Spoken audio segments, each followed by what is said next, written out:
Alright, everybody, buckle up, buckaroos. Because we got a game to play today. Welcome back, everybody. I do mean everybody. Next week we will not have a swab. Is that confirmed? You're going to, Australia? Oi. Oi!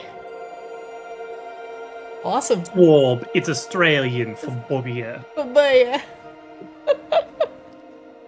Well, awesome. How long are you going to be in Australia for? Like 3 days. Cool.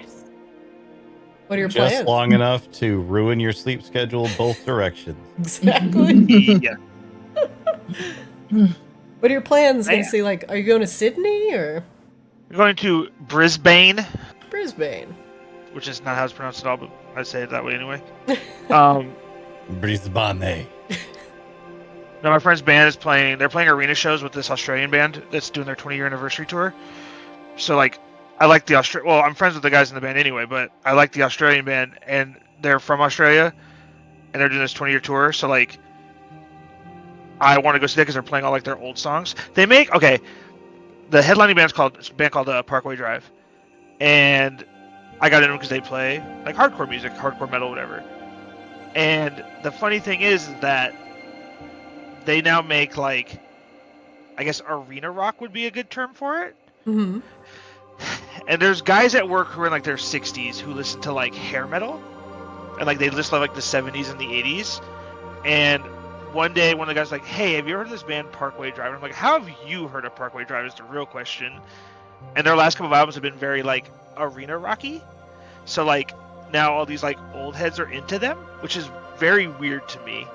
Like, they still make good music, I still like it, but it's just like, it's very weird that people who, you know, the whole, if you listen to anything off their first like 6 albums, those guys aren't listening to those. They're listening to everything off like the last like 3 albums. So that's kind of weird, but they're playing a lot of their old stuff that I kind of like grew up listening to, that I really, really enjoyed. Like, they're playing a lot of those songs, and they're playing in an arena, like an 18,000 seat arena. And my friend's band gets to play on that stage too, so that's going to be really sick. So I'm going there for that, because they're playing like 2 shows in Brisbane, 2 shows in Sydney, and then like Melbourne, Perth, and then Adelaide. So Nice. Well, that's gonna be fun. Is this your first time going to Australia? I went in 2013 for a WoW TCG like qualifier thing. I don't remember what it was, but I went there because I was like, I'm just gonna go play here so it's easy to win, and I didn't win. But it has been over 10 years, and I do remember because I thought I had lost my passport, so I had to take a train to Canberra, which is like the capital, to go to the embassy. And as I'm on the train, I found it in like a side pocket that I didn't know existed in my backpack. So yeah, hoping that doesn't happen again. And then yeah, You must keep it close. Keep it safe. I feel like I remember the qualifier that you might be referring to, because we had a lot of, like, let's call them semi-pro WoW TCG players who thought that they could go spike out in the Australia qualifier that we scheduled, and they all got crushed. It wasn't a big one, because like I remember going there, and there was probably only like, there were no American pros there or semi-pros or whatever. It was just me. It was one for. It was in 2013. I remember it was in 2013. I went in May of 2013 is when I went, because the weather was super nice, because it was fall. But yeah, a bunch of people went down, because we had a couple down there. I think down under. Down under, and they did not do as well as they thought they were going to do. But hey, I hope you all enjoyed the Australia trip. Well, I went by myself, and I had a great time. Oh, wow. It's a long-ass flight, though.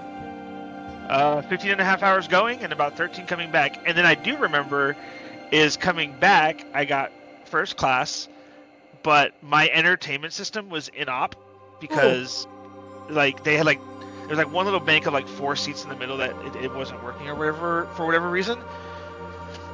So back before raw dogging flights was a TikTok trend, I basically had to do that on a 13-hour flight thankfully, there was a lady across the aisle from me who noticed, and she was like, "When I go to sleep, you can like use my outlet to like charge your iPad. So like if you take a nap and you wake up, it'll be charged." So thankfully that worked, so I could have some sort of entertainment. But yeah, that's one of those flights where you just drink until you pass out and then just sleep as much as you can. What a nice thing that lady did. She could have just watched you suffer that whole time. Well, here's to having not another busted entertainment system on your upcoming Australia trip. Wang Doodle, have you broken free from the shackles of your masters yet? I'd love to tell you yes. I would love to, but I can't lie to you. This is a never-ending spiral of pain, and I'm trying to not say anything because I know some people are going through it with some other stuff, and I don't want to downplay any of that because that's legit. This is a jail cell I choose to be in. Mainly because applying for jobs is just a circus. That is also true. But it's okay. You deserve to complain. It's not okay. It's been 3 years of false promises from this company, so it's fine. God, I would start throwing furniture out of the highest office window. It's a warehouse. The first story window, then. Well, alright, so, is anyone here aware of what I mean when I say an IDF cabinet? No. Israeli Defense Forces cabinet? Wow. Oh, that's a topic I'll be really glad to not touch. Anyway, so it's in the architecture of putting network through a building, you're going to have your main server racks, which are going to be your MDF, your main distribution areas, and then your IDFs are going to be your subsections. That are going to, help extend it through to either a localized area or a specific business unit or whatever. The warehouse has plenty of those, but when they were installed, they figured the safest way to install them would be to install them up in the rafters some 40 feet in the air. Oh. Yeah. And you don't fly. That's unfortunate. I don't fly, and standing on a platform that lacks stability while significantly up in the air does not do well. I take a lot of psychic damage that way. Not great. No, that sounds awful. Why would they install it in the rafters? That is a question to which I have never received an answer. So that's a gem. Okay.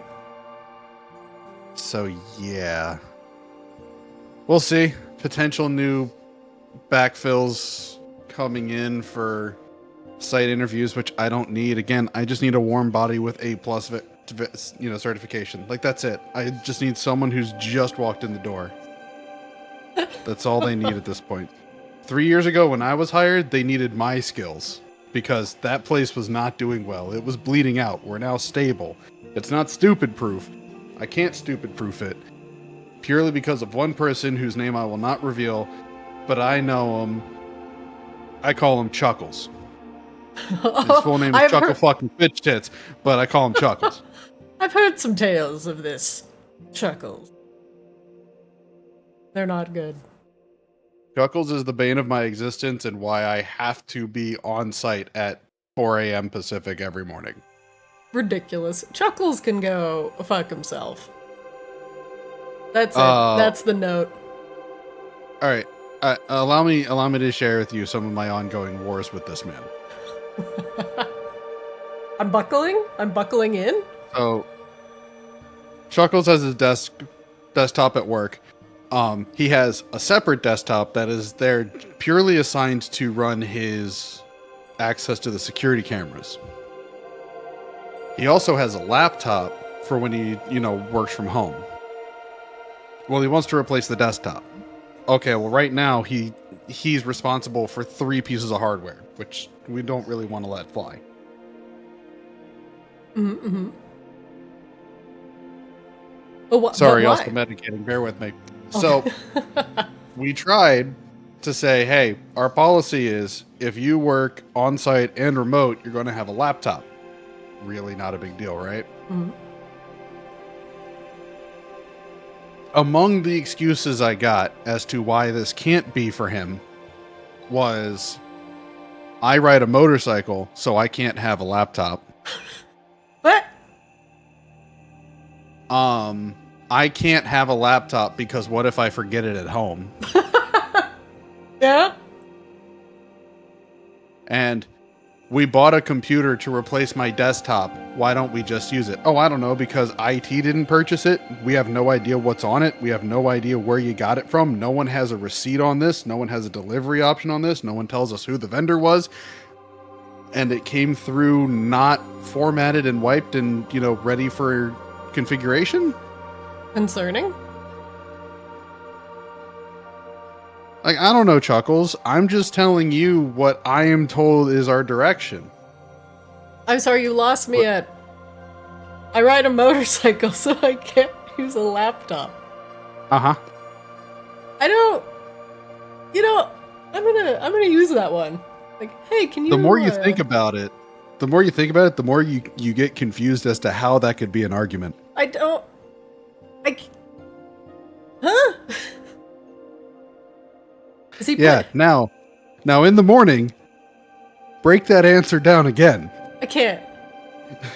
It doesn't make any sense. Correct.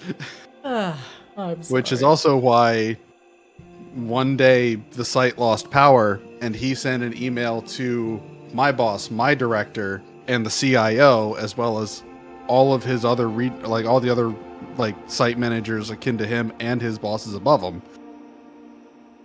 and said, our site just lost power, had me tagged in that email, and said, we need you to tell us what happened. Because yes, What? the IT department can absolutely tell you what happened with all the electronics that suddenly turned off. Turns out we have a vital weakness. Is it Chuckles? No, it was a power outage with a nearby substation. Well, why aren't you an electrician, idiot? They have asked me that question a few times. They have asked me to replace strike panels and catches on security doors. What? Yeah. They've asked me to check and rewire some door access panels that weren't working correctly. Can you come over to my place and add a couple more outlets in my house? Well, when you're done. Get right on who that. did the wiring? Oh, my nephew. And when did his house burn down? Yeah. No, my father was the electrical engineer, and Jesus, don't tell them that. They're gonna think it's genetic. Well, that's the thing, is he inspired me so much with how much he talked about hating it that I never, ever, ever decided to look into anything electrical, despite building computers.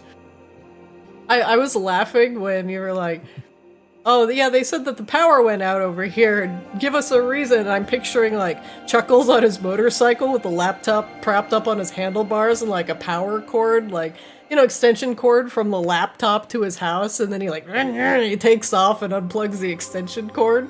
It's like, how the hell does this happen? The problem is, every janky thing you just mentioned, I have seen in a work environment. No. That may or may not be the amount of extension cords I see running on in a warehouse. That is concern? I'm very concerned. They're like, oh yeah, we're a flag. It's like, we're the flagship. It's like, if we look at it being, watertight only by string and duct tape, guys, this OSHA? I don't know how we're working right now. OSHA, hello? Oh yeah, no. It wasn't OSHA, but it was the safety department were the only people that, stopped this stupid plan of installing ring cameras, right? Yeah. So ring cameras have lithium-ion batteries in them. Yeah. And they wanted to install ring cameras inside the flammables and aerosol rooms. Nice. Because there were no cameras installed in there. Because when this building was being built, they were told how much it was going to be because you need special shielding because of the rooms that they are, the boom rooms. I'm gonna gesture to Kozlo's post in player discussion, the one with all the fire on it. Yeah. So yeah, that was fun, trying to explain to a bunch of people why we don't want to put lithium-ion battery-powered cameras in those rooms. In the cleverly named The Boom Room. Perhaps we should keep the flammables out of the boom room.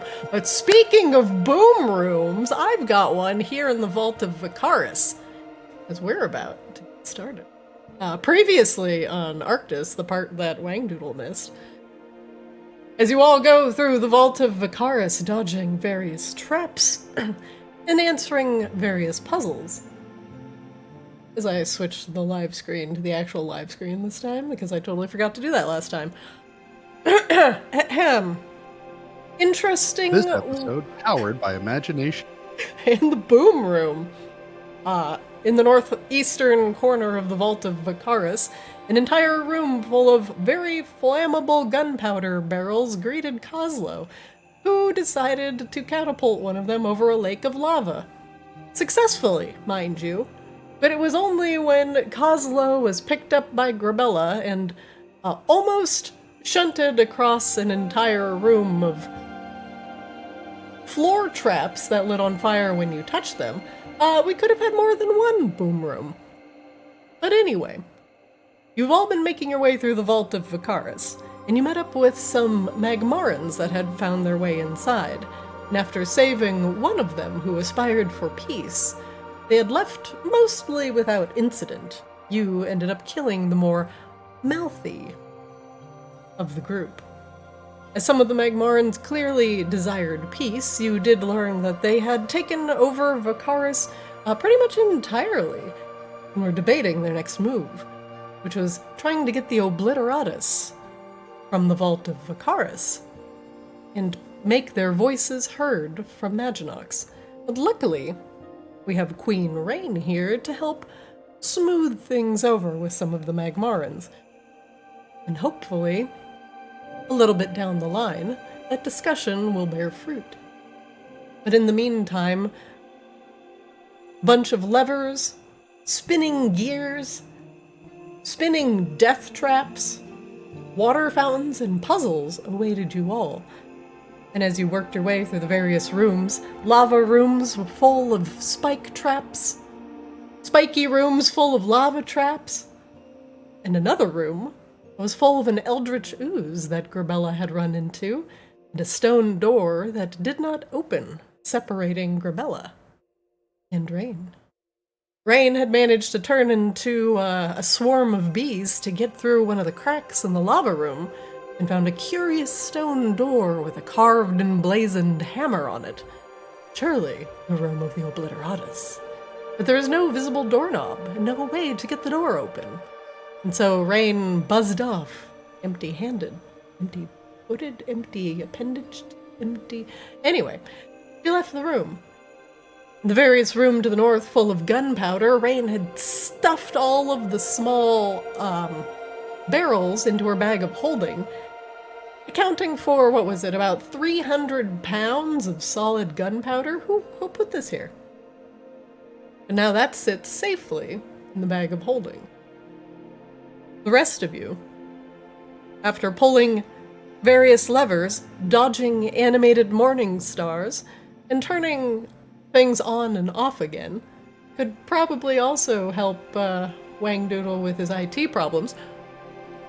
A few of you are now facing the room with the pressure plates that are full of holes, spurting up fire in between the grates.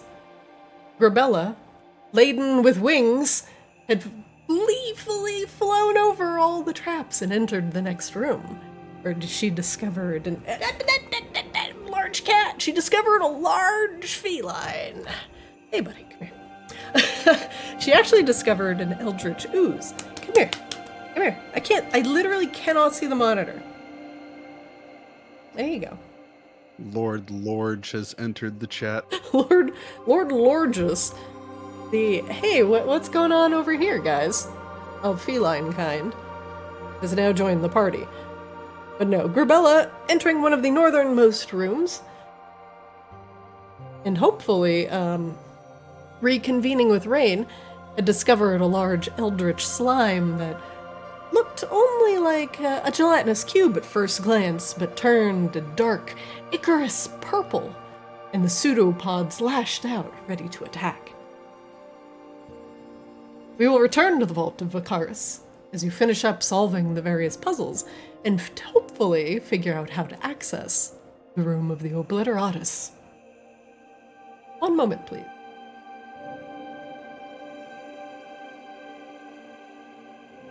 Let's heck and go. Get down, buddy. Boy.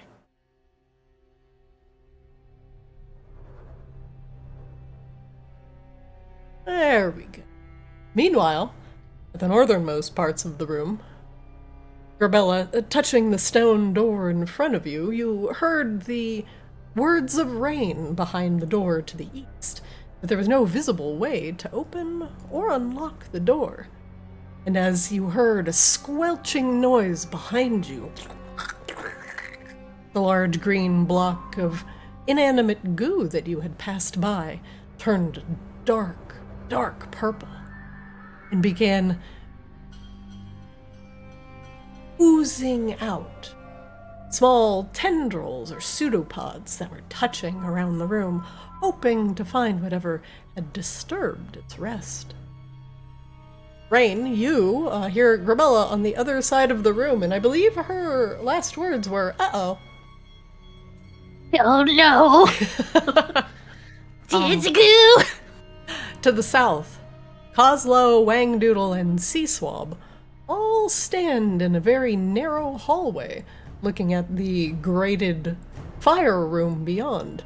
The first grate that Grebella had put her foot on burst into flames, making a column of fire that went from floor to ceiling.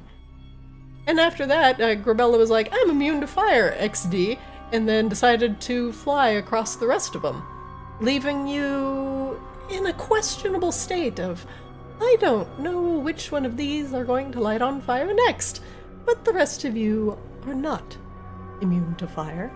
And Grebella disappeared behind a door to the northwest. Grebella, the squelching behind you, you find yourself in the room with the eldritch ooze that you have just awoken. Roll initiative for me, please. I don't suppose you want to be friends? They don't think it speaks English. What's English? I don't know. I don't know, but I just rolled 2 20s on my initiative, so this is gonna be a session. Jesus, I'm so screwed. Let's heck it go! I'm starting to think I am you coming back is not a afraid. good thing. Grebella, as you are pounding on the stone door in front of you, hopefully getting Rain to open it from the other side, which she is unfortunately unable to do as well. The ooze squelches forward closer to you. It's gonna touch me. Curious pseudopods lash out, hungry.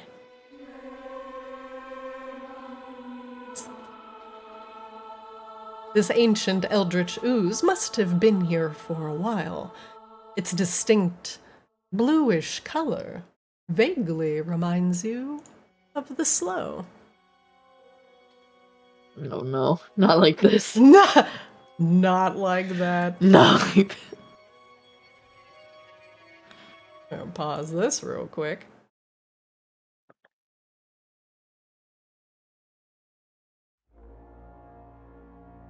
You know, every time I think that's gonna be a banger, it is not a banger. This goo oozes like and glitters and sparkles like some of those 90s, giveaway pen. Like the makeup runoff after a 9-hour Taylor Swift concert, the Eldritch Ooze. Oh no. Gross. Yeah. I hear it's true. I'm not that into it, but I hear that's how that goes. Made of tears and saliva and makeup runoff. Anyway, it oozes up behind Grebella with pseudopods lashing.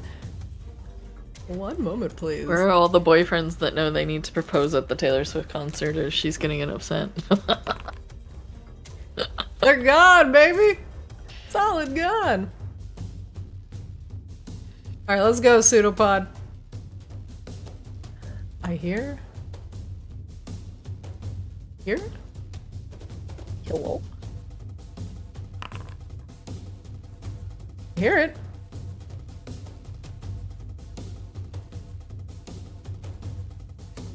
Oh, false start. False start! I'm gonna need this to work. Hello? Get Just out kidding? while you can. We can only hack this for so long.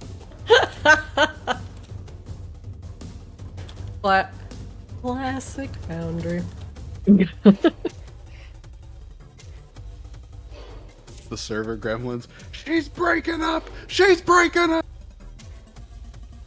What did I do to you? Where are you?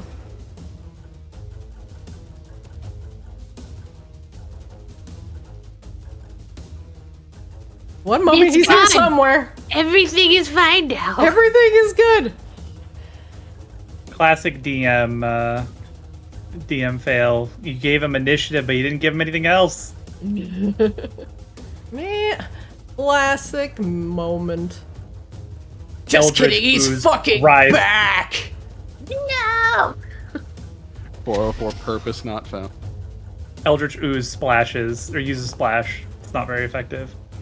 We're just gonna put him back at the top of the initiative order. Hello, ooze friend? Maybe the ooze has performance anxiety and can only go second. Alright, well, if everything's gonna be broken today, extremely cool. It's just staring at me, Rain. Help! It's just staring.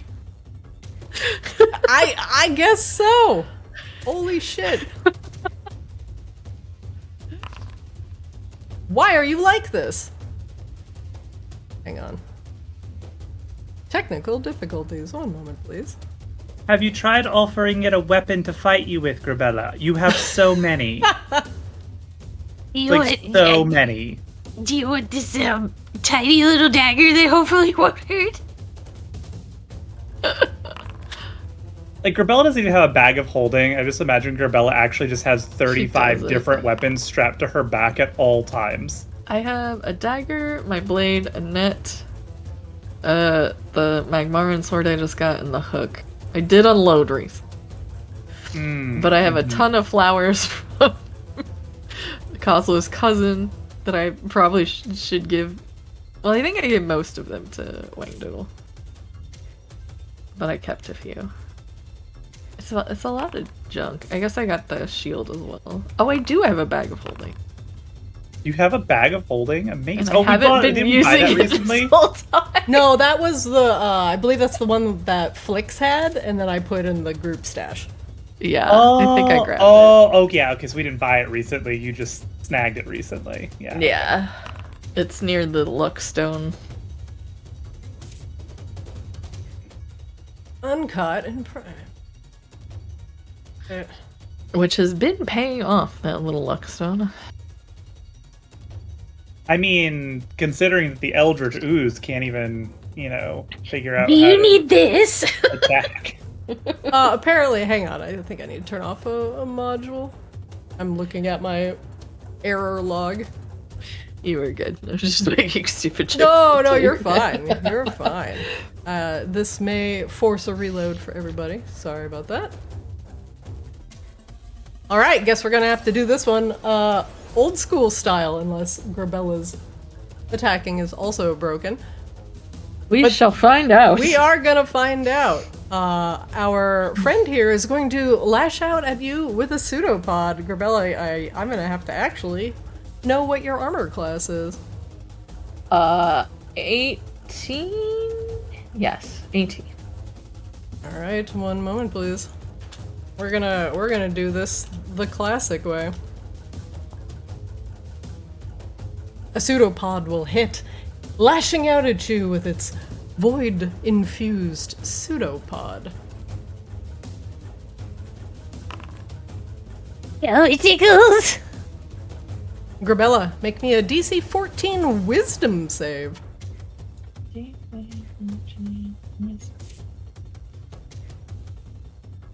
This could not possibly go wrong. Yeah, there it is. It did in fact go wrong. Oh no. Yeah. Yeah, I'm not smart. I'm not smart at all. Grebella, the pseudopod hits you for a total of 19 damage, some of it psychic, as well as the pseudopod brushes your cheek and sends maddening screams echoing through your head. Grebella, make me, roll me a 1d4, please.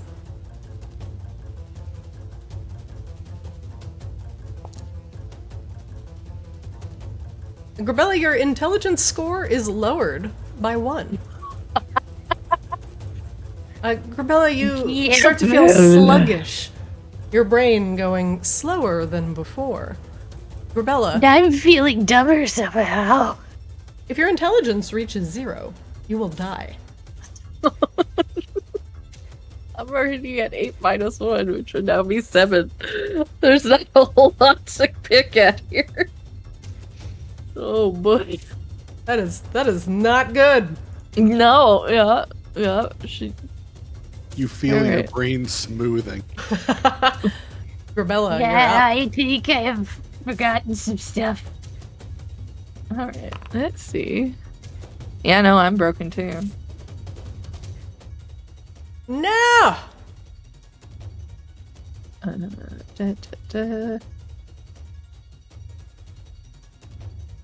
think it done me broke.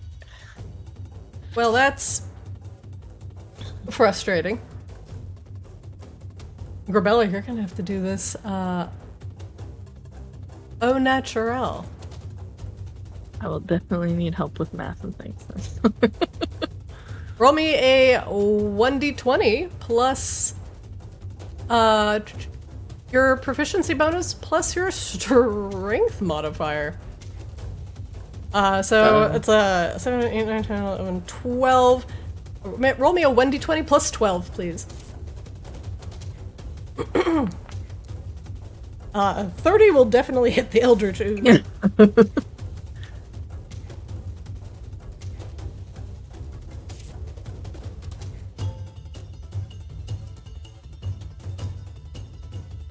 And I do want to use Disheartening Strike on this one, which mostly just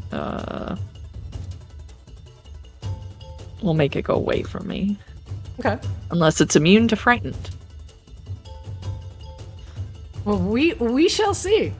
The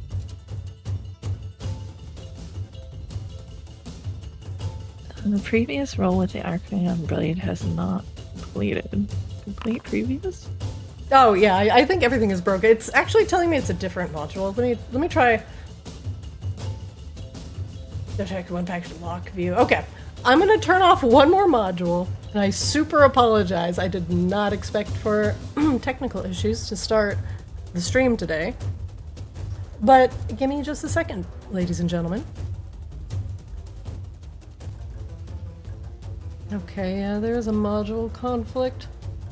There is reproduce when trying to attack a target and targeting it, but if you don't target anything, there's no problem. Oh, okay. You know what? As of 3 hours ago. You think if I just hit it without targeting, we can apply it? You think that would be easier? Oh yeah, I can just auto-apply stuff. Don't target it, and just try and use your sword. Start on previous. Okay, let me do it. Oh. We're making progress. Okay. Perfect. Twice. Definitely hits. Damage. And then I forgot to do this last one. So it'll be 16. 16. All right, we found a workaround, ladies and gentlemen. Just don't target. Just don't target anything.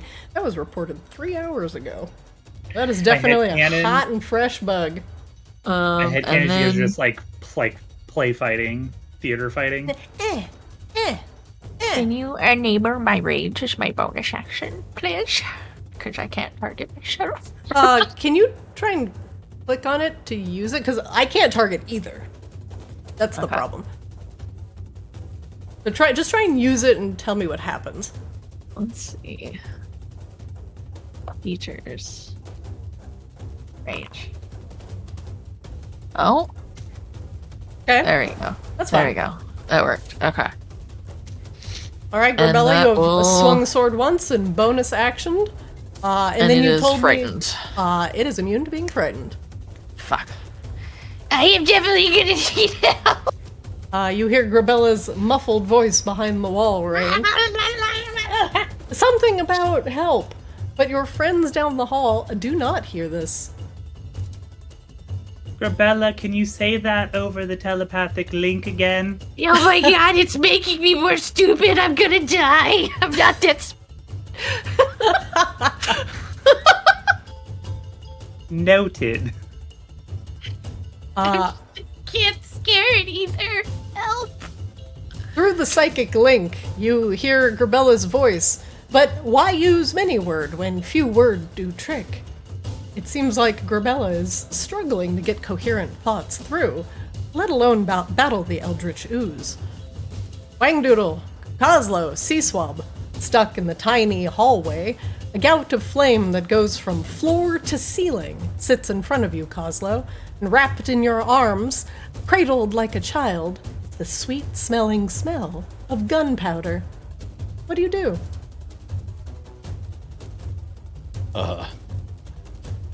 Ooh, that smell.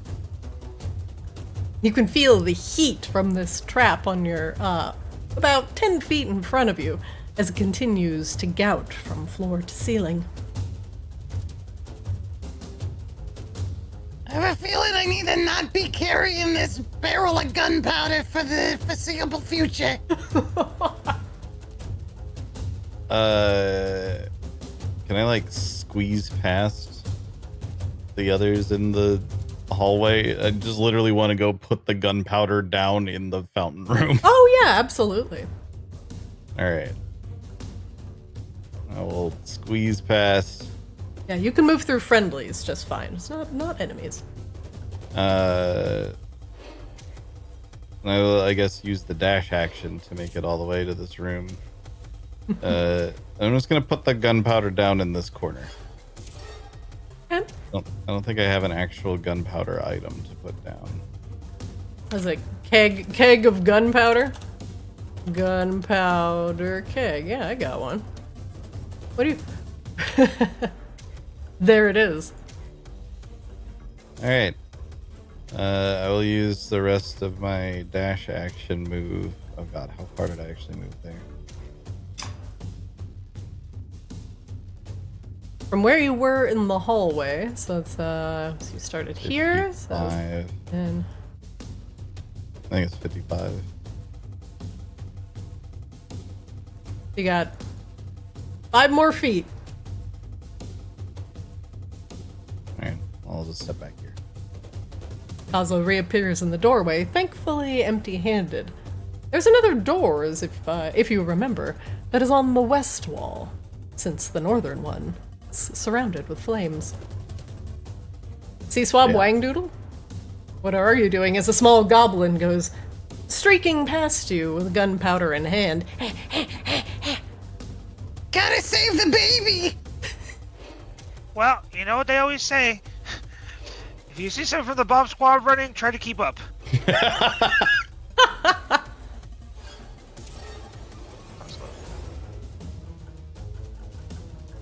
Where are we going? Was all this necessary?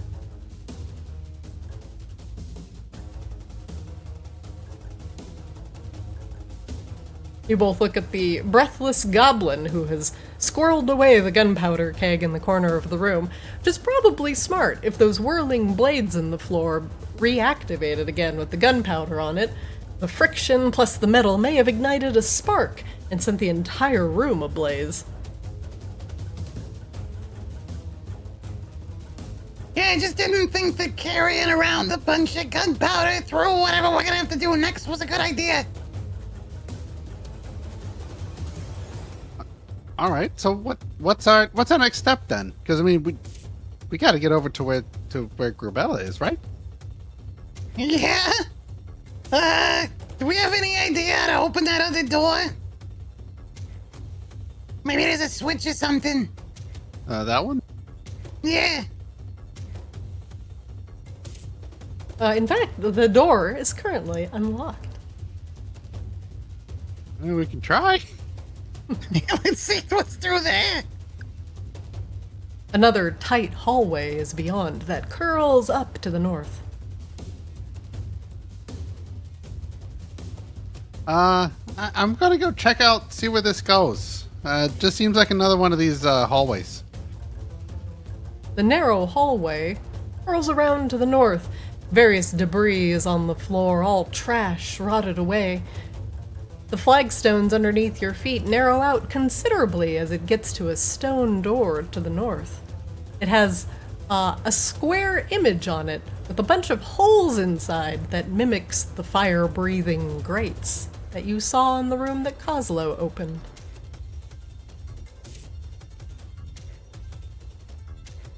Hey guys, there's a hallway down here. There's a door that looks like the grates in that other room with the fire. Are they on fire? This one's not. It's got a bit of a balance beam kind of thing going though.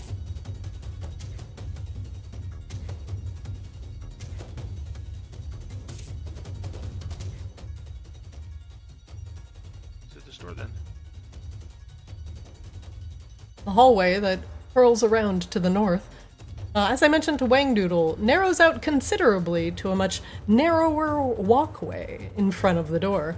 The door has the same sigil as the door that Kozlo had previously opened, warning of fire-breathing grates underfoot.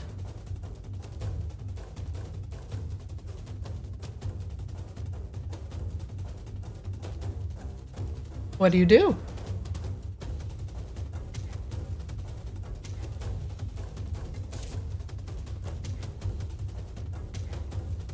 I will. I guess I know that back that way was the lava with the spiky things. So I'm gonna go forward. The cobblestones narrow to a very small path, a balance beam about, 10 inches across. But you are a bird and light on your feet. You could always see if it's trapped or merely a method for you to check your balance. I would like to see if it is trapped. Make me an investigation check, please.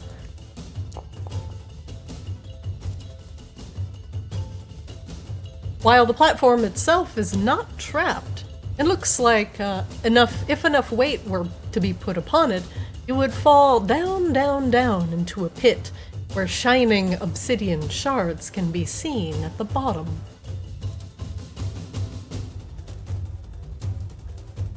I would suggest not having 2 or more people on that square at the same time. Is the beam does it go all the way to the edge of the door to where if I got to the edge of the plank and it was too heavy, there wouldn't be anything for me to grab onto?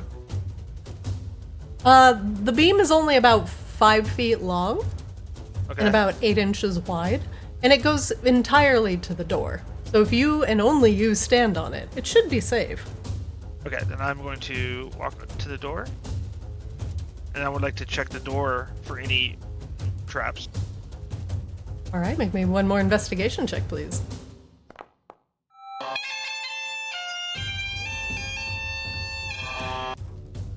This door is not trapped and was unlocked by Grebella's breath that she had breathed through the previous one. It just needs to be pushed slightly to open.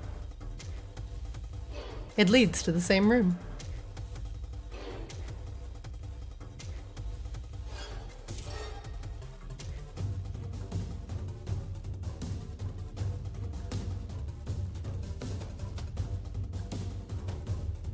I'm gonna ask Grebella telepathically, was there a giant fire room you went through to get to where you are? Yeah. Kazo noticed he was with me. It looks like the door that leads to Grebella is straight ahead of you, but there is a massive column of flame that separates you and Grebella, not to mention a couple other visible flames on the floor. 1 second, GM has to take a quick 30-second AFK. Apologies, you guys can talk amongst yourselves while I pause the game.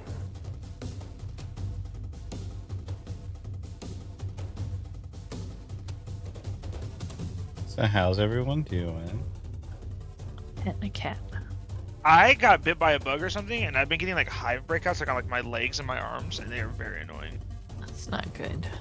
Well, I don't know exactly what happened, but like one day I woke up like all itchy. It's like just like on my upper thighs, and then like on like my lower part of my forearm from like my wrist, like halfway up my arm. That's the only place they've been. Hasn't been like anywhere else in my body. So I can take like a Benadryl, and it like makes it not itch or whatever. It's getting better the last couple days, but holy shit, is it annoying.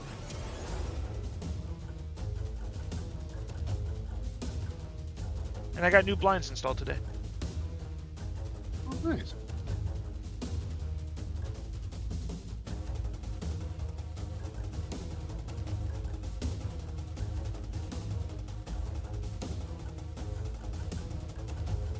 How are your delicate brain meats, Grebella? You're falling apart. Tickles, it hurts. Are you right in front of the door right now? Yeah. Okay. Stay right in front of the door for me. Yeah.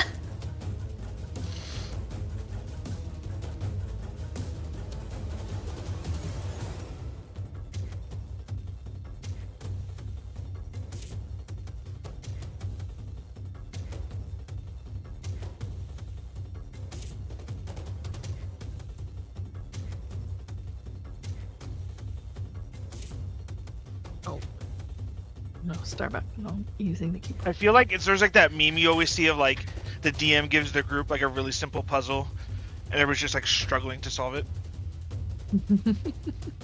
The party has an immense sense of pride after finally taking 3 hours to solve a kindergarten puzzle.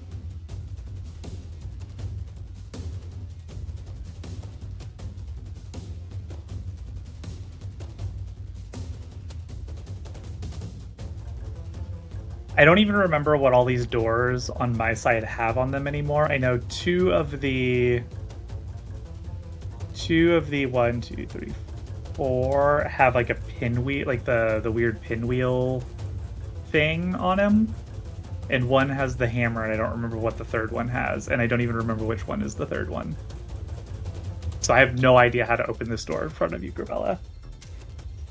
I don't remember what direction Grebella went because I was down with the double chainsaws and like the giant Morningstar room. Okay, apologies, everybody. Welcome back. C-Swab, have you conferred with your teammates to see if there's a safe way for you to traverse this accursed flame-gouting room? No. All right, classic. Meanwhile, back in the room with the ooze and Grebella. Well, does Rain get to do a thing? Oh, Rain, you can do a thing.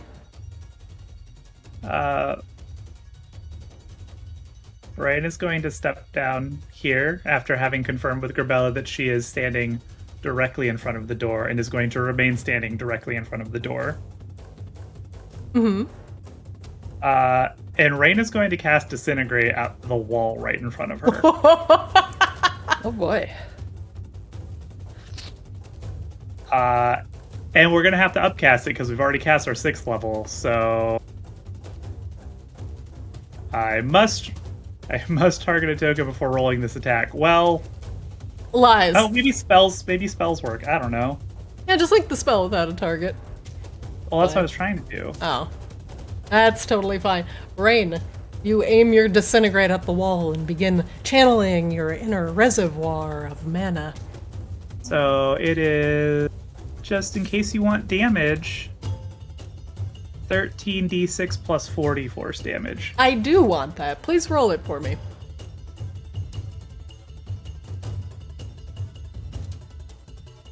Lockpick? No. Disintegrate? Yes. Look, it's a very expensive way to get through a door, but it probably works. Grebella, you see on the other side of the wall, a small hole begins to form. The stone itself begins to melt down into large globs at your feet. And on the other side, Rain, aiming the Disintegrate at an angle so your head doesn't get vaporized off, causing the door in between you to become completely obliterated. The small gray puddle now at your feet. Rain, you've now entered a combat and you see the Eldritch Ooze next to Grebella. Roll initiative for me. Oh yeah, that's gross. Yeah, I think it's sucking my brain out. Rain, you're up. What do you do with your turn? Oh, well, Also, he can't be scared. okay. Well, I will go ahead and consume that spell slot. I'm gonna have C-Swab, Wangdoodle, and Kozlo all join the initiative order. And with Rain's 8th level spell slot, we need to deal with this right now, right? Like, this is a problem, right? Yeah. My head really hurts. Okay. Rain is just going to cast Forcecage on the ooze. And we are going to do cube, not bard cage, so it's only 10 feet. Which I think is exactly the ooze size. That is ooze size. When you cast the spell, any creature that is completely inside the cage's area is trapped. Creatures only partially within the area, or those too large to fit inside, are pushed away from the center until they are completely outside. The creature inside the cage cannot leave by non-magical means. If it tries to use teleportation or interplanar travel, must first make a charisma save. Interesting. That's it. That's literally my 6th, 7th, and 8th level spell slots, guys. Oh no. I hope there's not anything important later that we have to fight. Yeah, I think I have a net I was gonna use, but got distracted by all the breaking. Inside the cage, the ooze begins to boil and swell, taking up almost the entirety of the inside of the cube, becoming the most cursed magic 8-ball you have ever seen. Rain, make me an insight check. You say these things.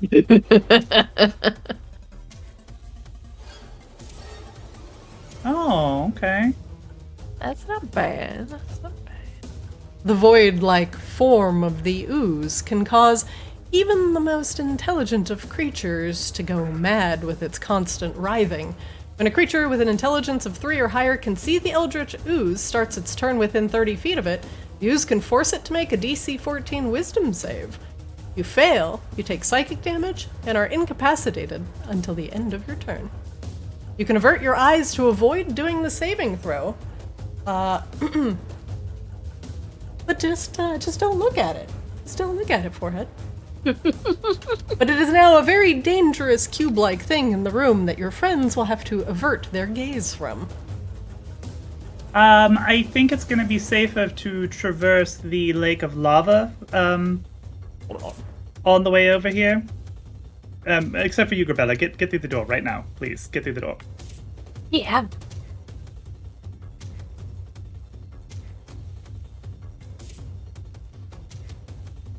Oslo, you're up.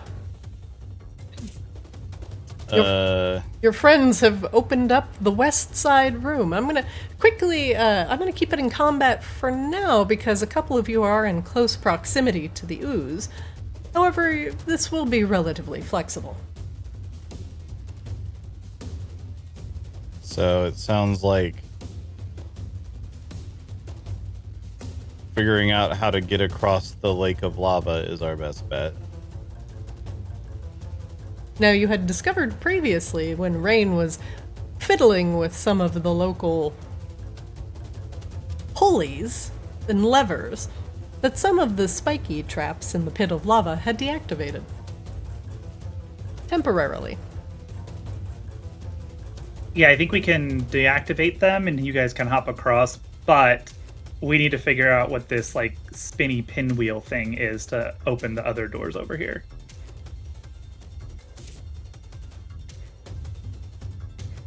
Is that right, Christina? Both this door here and this door here, they have the spinny pinwheel on them. The one to the south, 1 second. It does. That is correct. And then the one north of the Obliteratus, I think, did also. It's like both of these doors. Yes. Okay. Still don't know what to do with that, but once we figure something out, we can probably all come on over.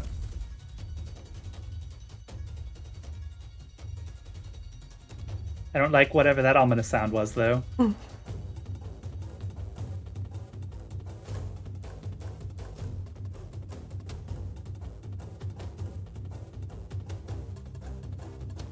What do you think, Oslo? Do you try and brave to see if you can traverse the steaming... excuse me, God, I cannot fucking talk today. Do you dare traverse the room of fire? Or go back to the other room of fire? I mean, if I'm being told to go to the other one, we need to go to the other one. But there's a lot of shit in the way that I'm not sure how to get past. I think we need a sea swab down here. So Kozlo, I guess for now, we'll just sort of move towards... I'll do dash action again. I'll just move down over towards here. Okay. You do remember there is an animated morning star over there that might cause you some trouble. That's why I think we're gonna need sea swab, which I will relay over the telepathic connection. I think we're gonna need you down here to get past this, giant spiky puppy dog. Oh, he wants to get pet. I will actually stop the combat here. The cube is in a force cage.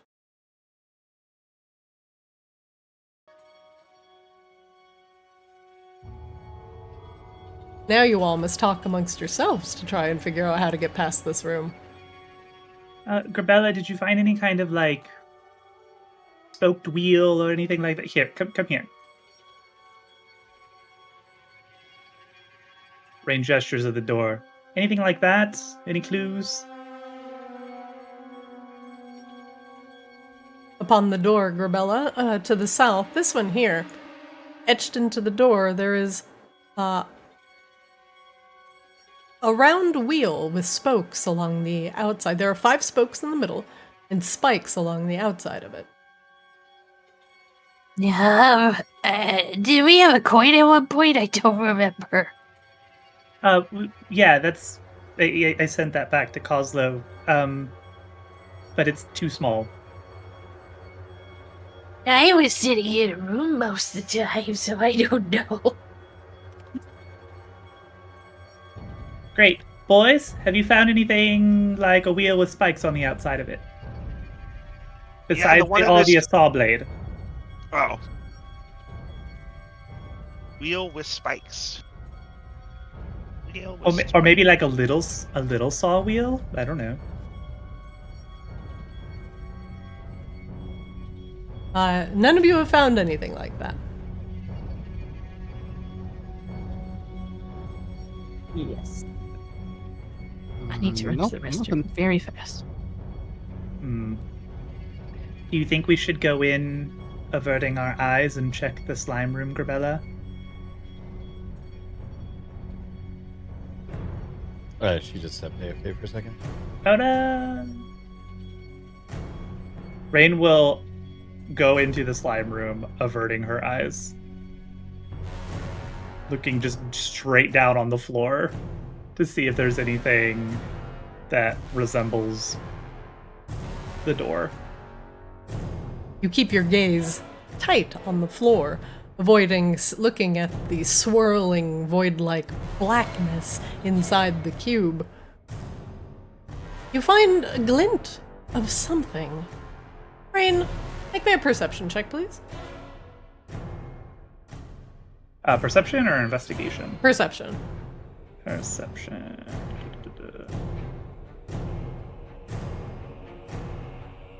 It is actually directly underneath the ooze. Right on this square here, on the edge of the force cage, but still where the force cube is. There's something circular and gray underneath it. But you can only see it when the ooze is writhing around inside the force cage and pressing itself up against the ceiling of it, just long enough to know that that spiked wheel that looks like a gear is underneath it. Well, I have good news and I have bad news. Sorry, I am back. What is the bad news? Well, the bad news is the slime is the answer. No, no. So Or what's, more appropriately, it is currently trapped directly on the answer. what's the good news? If you want to let it go, I have a net. But if it... I just can't let it hit my brain too many times in order it. Well, two things. One, the good news is I found the answer. The other bad news, though, is I can't actually end the spell. Yeah. It's just gonna be that way for a bit. So you just need to come kill the ooze? well, we do, but you're not really going to be able to kill the ooze through the cage I have it trapped in. So I think maybe we just get you all across and we just take a little breather over here while we wait for the cage to go away. Okay. Because the only spell that will get rid of the cage I have expended all uses of. Alright, so I need to go back to let Coslo through. Yes. Yeah. And Grebella and I will rapidly flip switches so you guys can hop across the lake of lava. Or you can try and find a way to traverse the vent room. Or you can try to find a way to traverse the vent room. Did we find anything other than just another door down that other hallway? Which other hallway? Which one? Towards the vent room? No, both of the doors in the spinny wheel room lead to the vent room. And we didn't find anything other than just a door to the vent room there, basically. Correct. Okay. Ready, I will walk into the Morningstar room. I will hold up my little orb. The power of C-Swab compels you! C-Swab, the Morning Star is compelled and will not attack you. Alright. Then I will hit this lever. And double click it, see if it works. I get like the finger pointing for it when I click on it, but it does not. When you double click it? Yeah, I can't it changes my cursor. Like I can click on it, but nothing happens.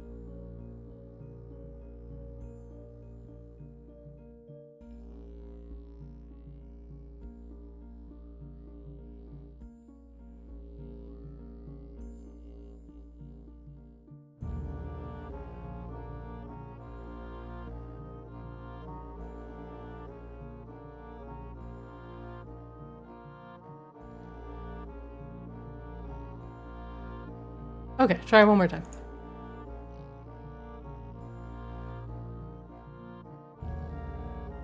Hey.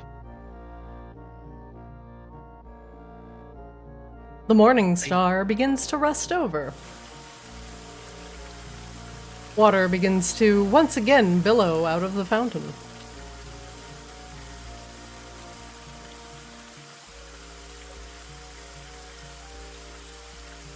Do you think that if we go to the vent room when the water is running, we should be able to cross it, or do you want to go across the lava spike room? There's kind of a giant spinning saw blade in the way. Yeah, but I can stop the saw blade, and then.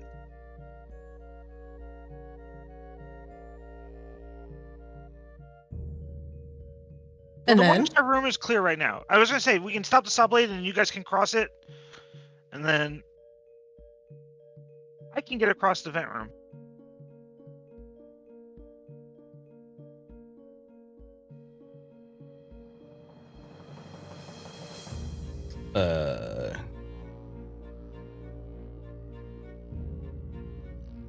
So like the saw was just not spinning. So if you guys go into that hallway with the vent and then I hit it again to turn the water on, I wonder if that turns off the vents. Yeah, the other option was we all just try and go across the lava room by like figuring out which switches turn the things off temporarily and just jumping from spot to spot. Okay, we can do that. I mean, this room is clear now. You can come in.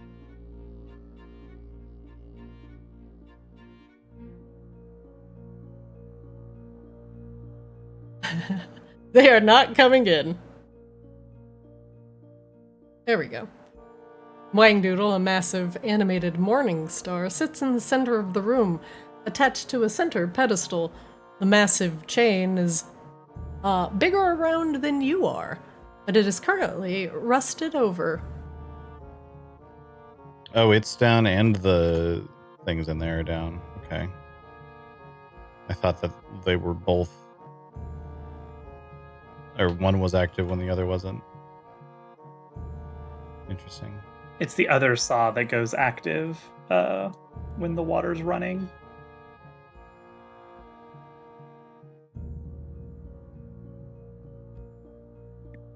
I can bring one person across this with me.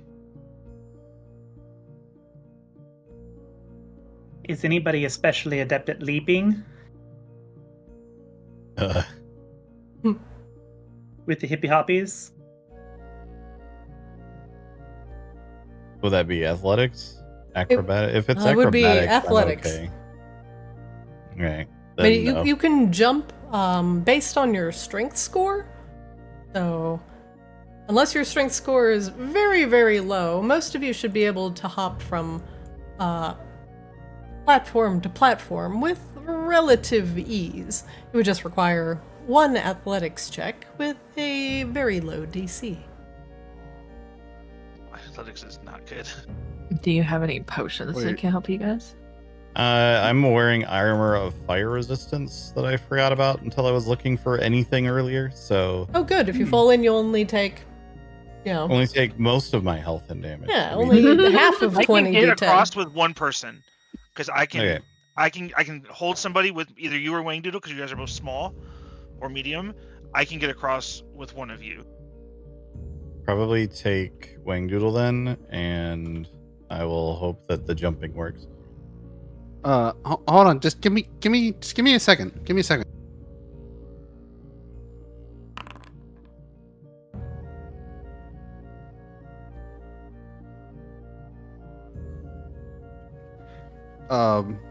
Wangdoodle sits down and pops out the gem that suspiciously looks like a 9-volt battery from his left gauntlet and starts scribbling in some familiar runes of Vortex Warp. Ooh. Wangdoodle has been waiting for this moment. You guys, you don't even understand. I mean, here's an insurance policy. I tested this before and Worked.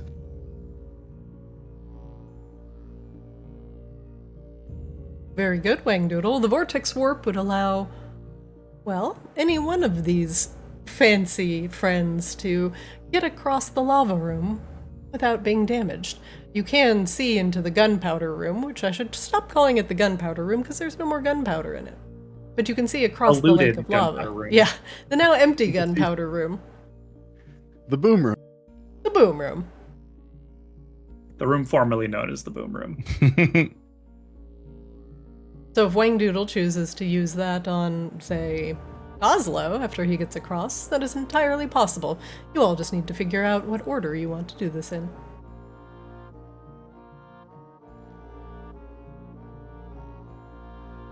Does it? I don't know how much it really matters. Also, I don't know what C-Swab is going to be using to get across, so you might want to discuss that with your party. I can thunder step us across.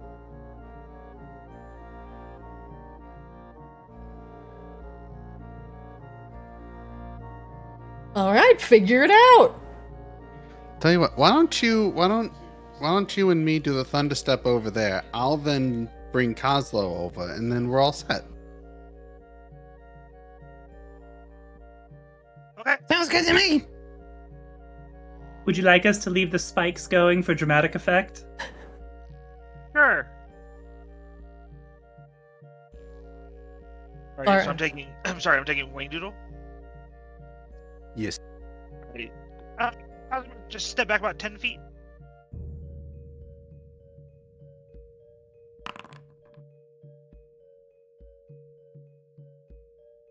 All right, you teleport yourself to an unoccupied space you can see within range. So I'm just gonna thunder step us right over to the boom room. All right. C-Swab. I'm going to move you to the boom room. I will hold Wangdoodle in my arms. Both you and Wangdoodle immediately fly over the lava with a resounding boom. The echo of thunder echoes throughout the entire vault of Vicaris. You avoid the traps entirely.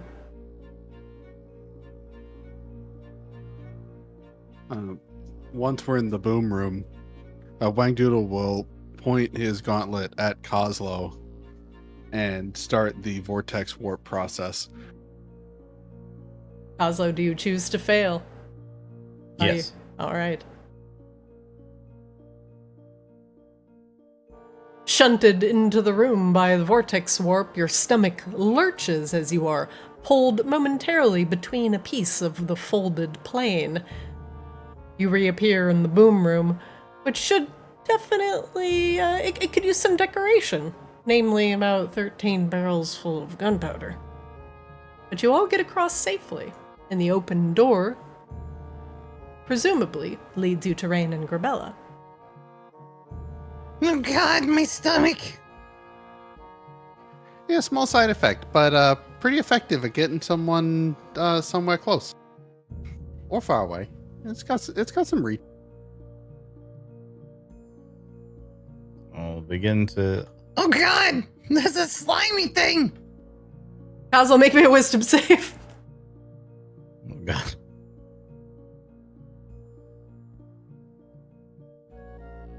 Actually, no, you're not within 30 feet.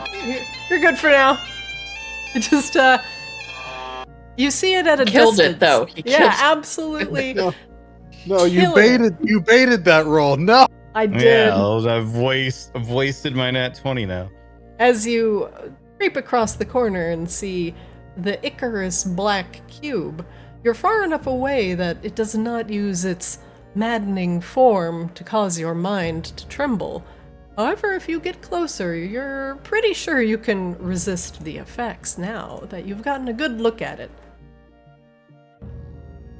Hi guys, don't look at the slime. We're over here. Yeah, back and turn. It hurts. Kozlo, I feel dumb. do you turn your back and go down the hallway, or do you continue to gaze upon the cube? So you say I feel like I could stare at it and I'd be fine? Actually, let me see if a successful save makes you immune. Unless surprise, a creature can't avert its eyes. If a creature... Oh, nope. It will cause you to go crazy if you do look at it, even if you make the save. Or excuse me, even if you succeed, it does not grant you immunity. So you cannot look at it as you get closer. So then Kozlo will just kind of stare at the wall on his left, and follow that down the hallway until it opens up, and then step down here. Thankfully away from Hey, the guys! swirling cube. Let's see if your companions fare the same. Wangdoodle, what do you do?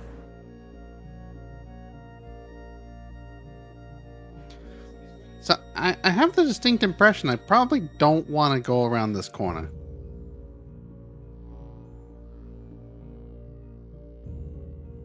Rain has We warned you need to to go down the not hallway. gaze upon the cube. So you have to explicitly say what you are trying to do to avert your eyes so you don't peek.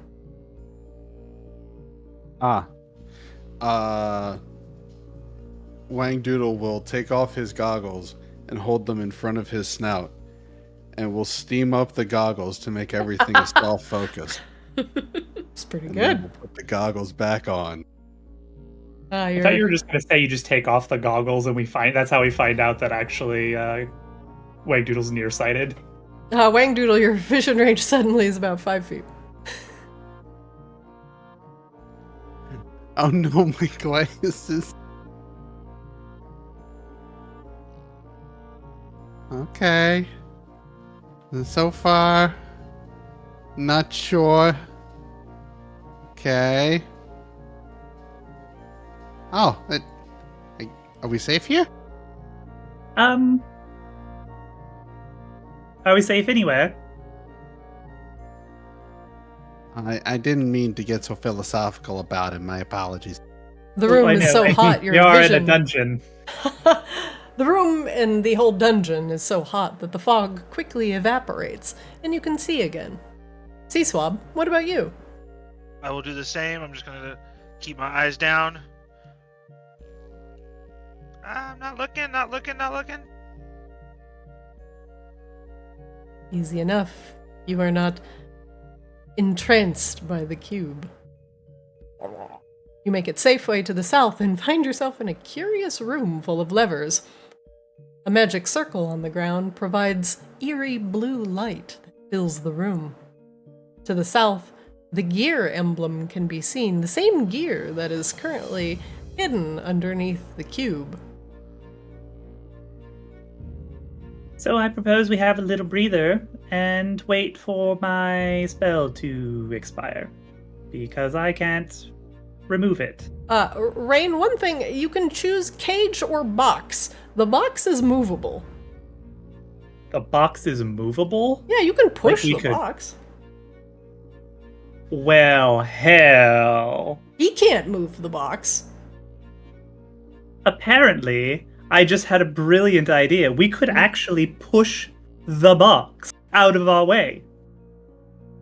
What do I have to look at to do that? I mean, no. Do you have to look at something to push it? Uh, Isn't that the you definition got of pushing anything it? I can put in my goggles of the night so I don't have to look directly at it? I'm sure I have like a spare scarf or something you can tie over your eyes. That'll Yeah, do. works. We can like push it with our backs, right? Oh yeah, Grebella's also like ridiculously strong right now, aren't you? Well, that's right. She's Yeah. thick with 7 C's. So many C's. Alright. Okay, Wait, ready? hold on, Hold on. Grebella. Don't Hold look on. at the cube! Yeah, I'm not Alright. looking. Alright, She's Grebella, got her come here. ass to the door. Okay, turn around. Just stare straight at the wall. Push it with your mommy thighs. And Rain will like tie her. Sorry, I'm fixing. I had a duplicate token for a second. There you go. Rain will like tie a scarf around Grebella's eyes. Okay. All right, can you One can you second. see anything, Grebella? I made Grebella's vision 0. I still see things. You still but see? Let me It is. Let Oh, me hold on. fix it. let me fix that. No, Grebella, stop moving. I'm sorry. Am I You're still so moving? tall. Oh, 1 second.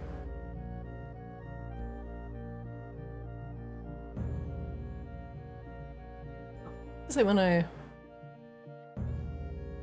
did actually turn that off, but okay.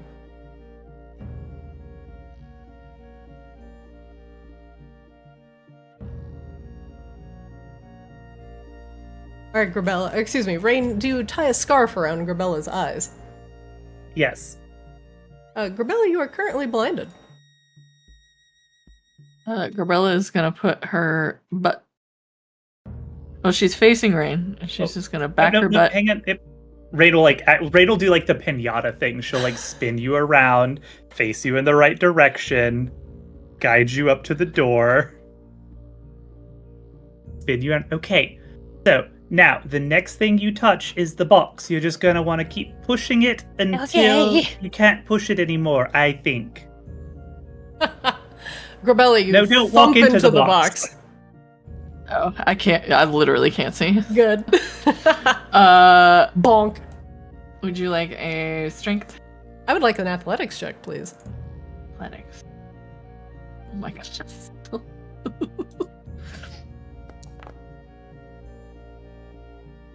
Grebella, you place your shoulder against the very firm side of the box and begin to shove.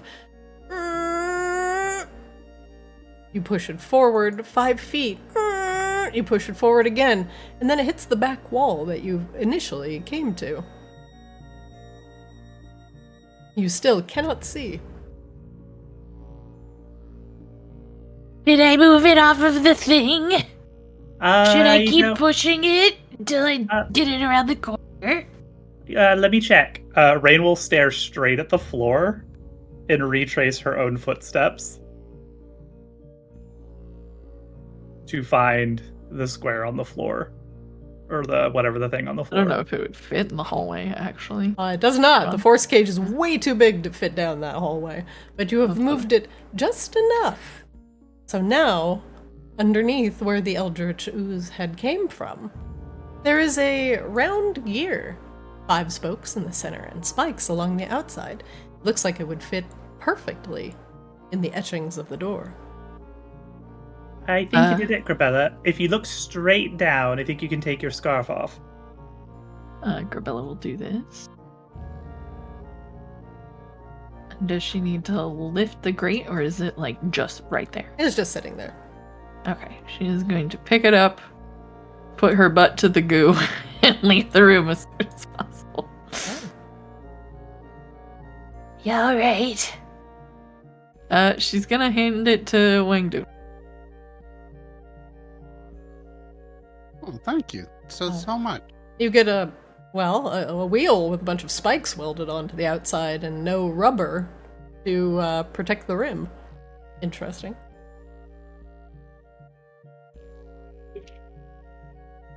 There's a sigil on the door to the south that exactly matches the round thing in your hand.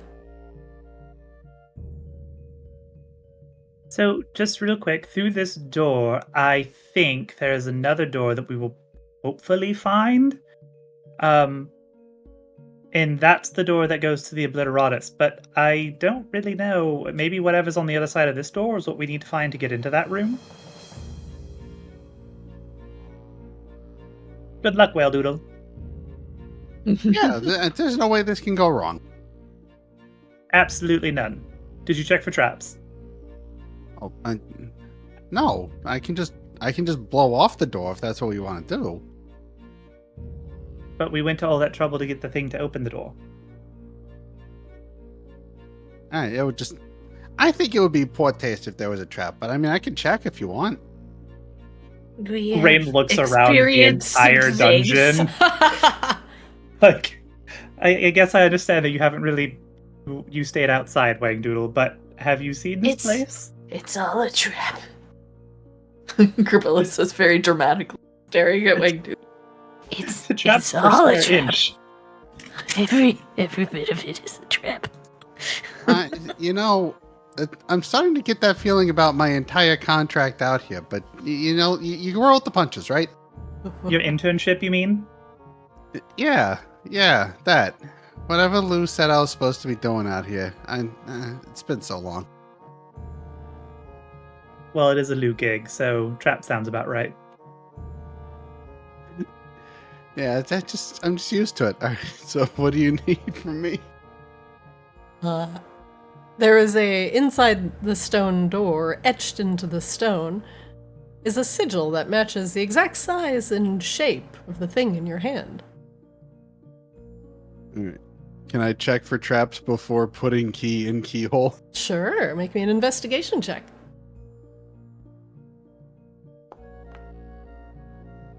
Oh no, that was I saw that. No, I got cheat.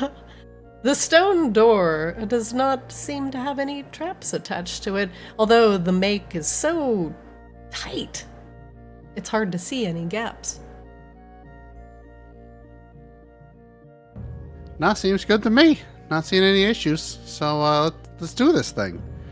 And White Doodle will move the object into the oddly specifically sized hole. The oddly specific sized hole is oddly specifically sized, and your spiked wheel fits perfectly inside of it. The door opens. Wang Doodle, first off, inside the room, you see another wheel with 5 spokes and spikes along the outside, but this one is significantly larger. It's also embedded into the floor. It is sitting currently on top of a small concrete pillar, and it looks like it can be spun. But the more concerning thing is the wall of spikes that is facing you, that is concerningly close to the wheel, but not, it doesn't look like it would be able to go past it.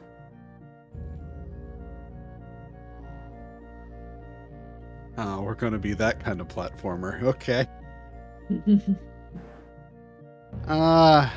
It's lot of spikes. A lot of spikes in there. Mm-hmm.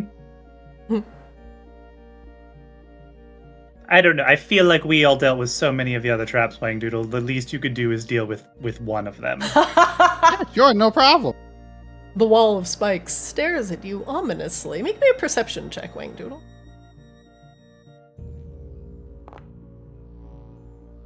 Currently, from your vantage point... Oh, let me fix your vision.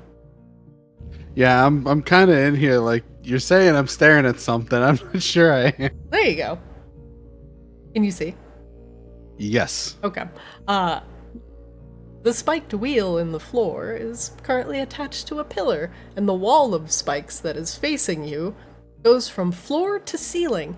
But there is a tiny gap here, in between the wall of spikes and the wall itself. And you can see, just barely, in the 3-inch gap between the wall of spikes and the wall, another door. It has the same sigil on it as this thing in the center of the room, the spiked wheel with 5 spokes.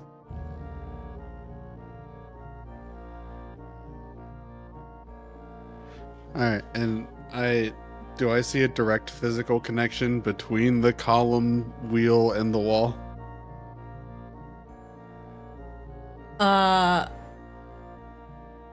Make me a sleight of hand check.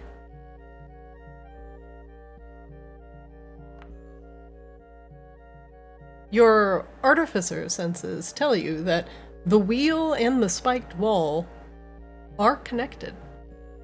There's some mechanism built into the floor.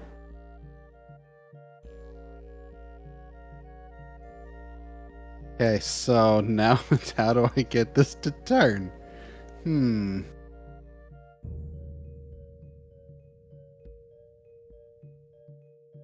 The wheel cannot be grasped easily from the outside, as it is full of spikes. The spokes in the center, however, are spikeless.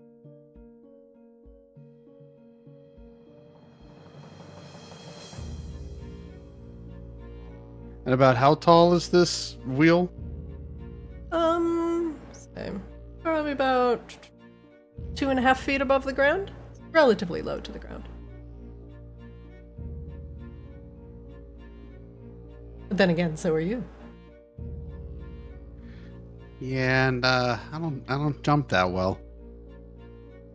All right, I think we got to move this pillar to open up the walls. Just how the heck am I gonna get in there?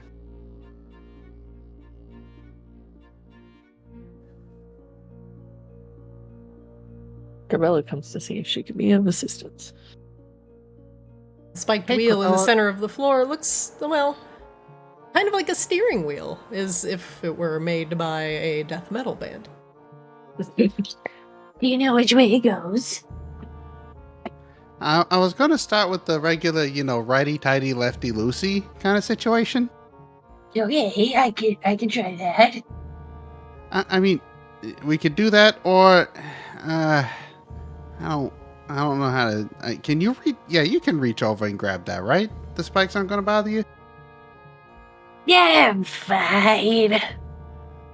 I mean, the other option isn't, and I don't know why I'm asking for this, but if you could, like, pick me up and put me over towards the inside of that, or like on top of it or something. I don't know. Like a wrench doodle? Yeah. I am down to try this. Where's What polymorph kind of wrench? He is the wrench. Should I strength? What would you like? First off, Grebella, tell me how you would manipulate this. You cannot grasp the outside, as it is covered entirely in spikes. The spokes in the middle are relatively thin, and if this requires any significant amount of torque, you may not be able to hold it for long. Do we want to go the wang doodle route? I thought that's what I was agreeing to, was putting him in there to turn it.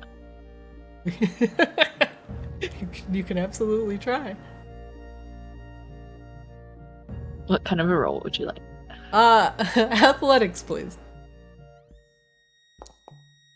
While it is very easy to pick up Wangdoodle and place him between, in the center where the spokes are too tight together to really even get Wangdoodle between them to turn him like a gerbil in a wheel. It looks like it'll have to be manipulated with your hands or perhaps a tool. Just your grip might not be very good. I can try to turn it by myself, but if I had something to turn it with, it would probably be more successful. So the Looney Tunes opportunity of just having him run across the spokes. Yeah, this has been thrown out the way. Unfortunately, not. And sliding off it would probably mean taking a massive gash to the leg at the very least. And that's fine. It's what the armor's for. Grebella, do you try and manipulate the spokes of the wheel instead? Yes. Same thing, athletics? Yep, one more athletics check, please.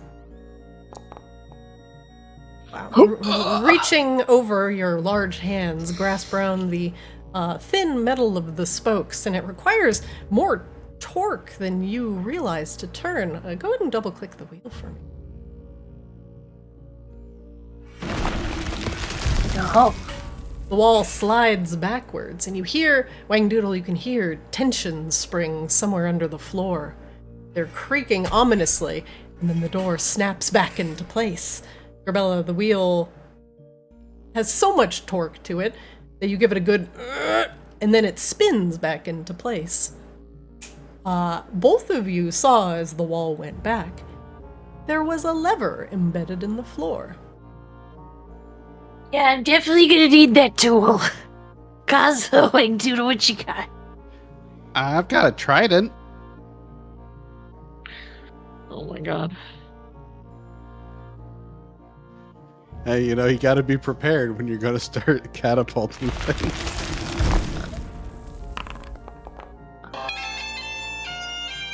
Wangdoodle, you pickpocketing? Who are you pickpocketing? Well, whatever No, you I was trying to pickpocketed. trade. I was trying to give the trident. He's reverse stealing. I mean, fair. Weirdly, a trident does sort of fit the spokes, maybe. Oddly enough, it could be used as a lever.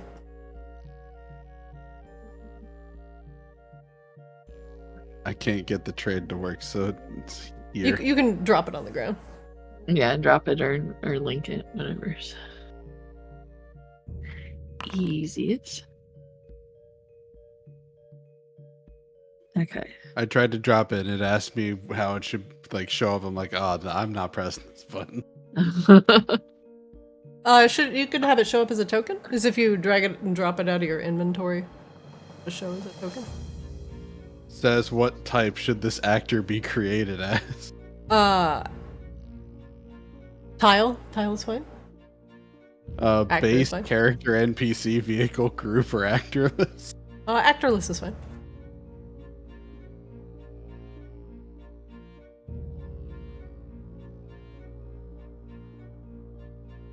Token references an actor that's no longer exists in the world.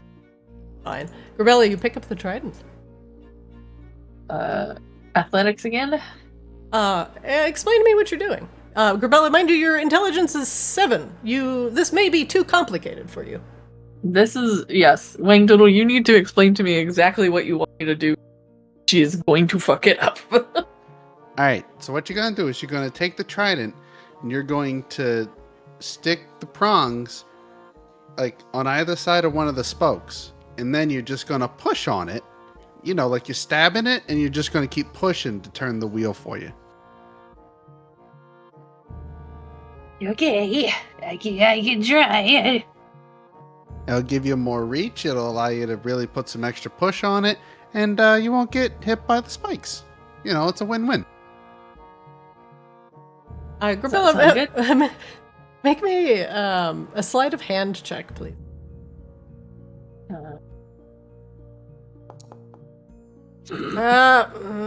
She puts it in backwards with the spokes of the trident pointing up. She puts the haft between the spokes.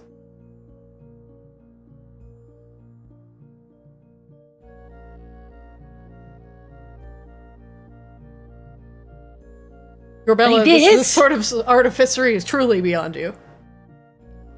Yeah, okay, yeah, kinda. Yeah, pointy parts into the center spokes there. You want another sleight of hand? Or... Yes, please. I'll make it with advantage because Wang Doodle is helping you. Okay. Pointy side down. Unga bunga. You stick the trident in between the spokes, creating a makeshift lever. Now comes the bunga. You try and turn it using the trident as leverage. Make me an athletics check, please. Oh! Don't break it! Carefully. Slowly. Carefully.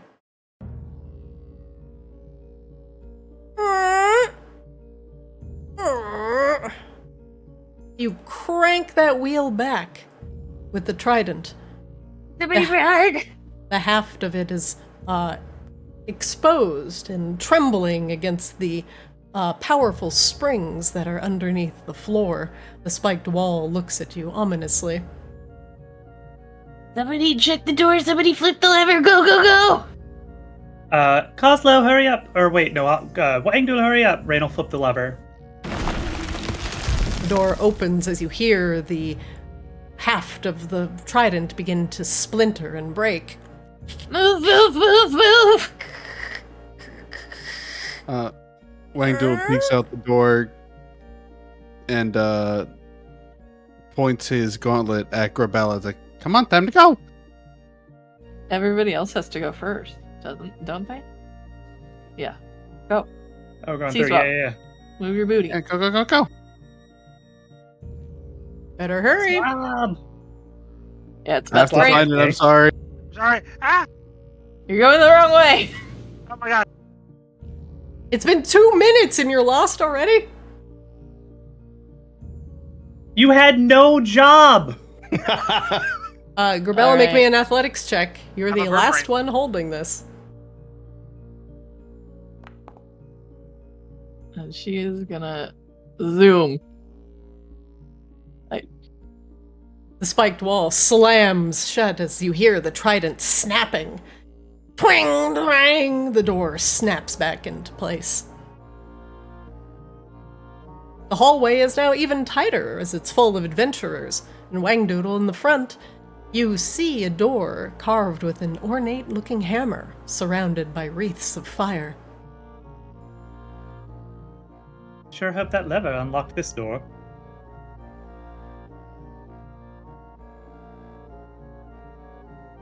Wangdoodle, that make what? me an investigation check, please. Yeah. While you feel the door is not trapped, there is an indentation within the center of the hammer that is about 2 inches in diameter. It's deeper than the rest of the carvings, and it looks like it is made specifically to hold something round.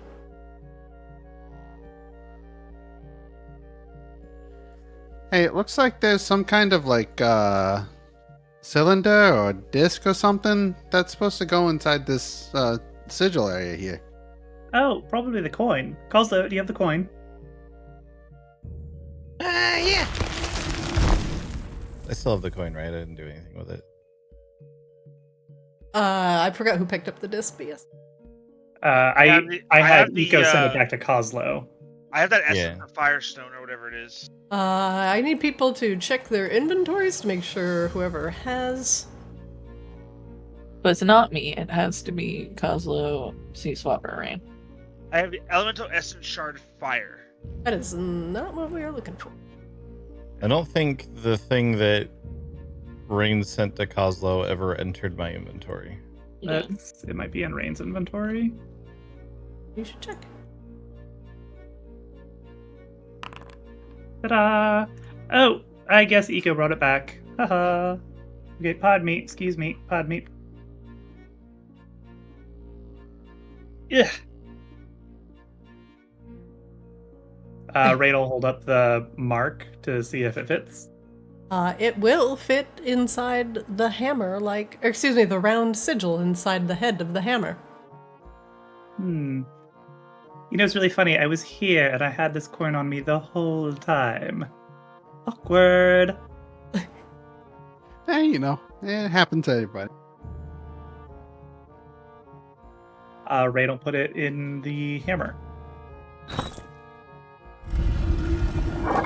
The door slides open, revealing a treasure room full of gold. 2 pillars hold up the roof. Excuse me, double check. 4 pillars hold up the roof here. The central dais has a massive hammer on top of it. Golden and embedded with gems, carved with fiery runes. This must be the Obliteratus. It's covered in dust and cobwebs, and has not been touched for ages. Gold lies scattered around the room. Before anything happens, Rain just kind of like holds up a hand, turns around very calmly to Grebella. Grebella, this room is filled with a lot of gold. Are you going to be okay?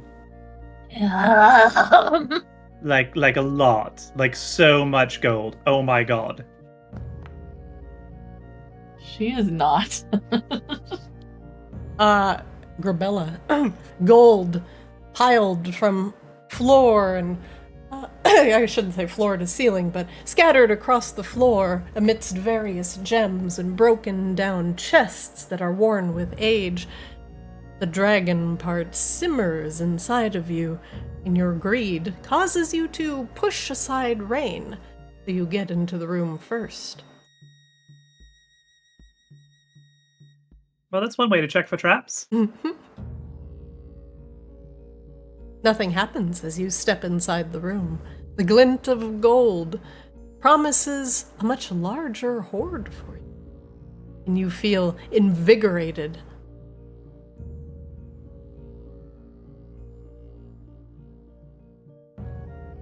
Oh my god. Grebella just lays down and starts rolling. Hopefully not on top of the Obliteratus. No. Just on the money. Rain will leave Grebella to roll in her catnip for a minute and just check out the dais. Is this a dais that this thing is sitting on? It is. The hammer is upside down, sitting upon its head, the haft of it pointing towards the ceiling. It is carved in fiery runes, in the language of Ignans, native species of the native language of the plane of fire. Your feet crunch across gold coins as you walk across the pile. The Obliteratus is covered with spider webs. Rain will try to do a check around this dais and stuff for any last traps. Make me an investigation check, please. Or any spooky runes that would, like, go off, I guess, as well. Rain, as you glance around real quick, the spider webs might be a little too thick, a little too embedded in the dais. And as you look at it, the webs go inside the cracks of it, just barely here, holding it down. If the Obliteratus were to be disturbed, it's going to trigger something within the room.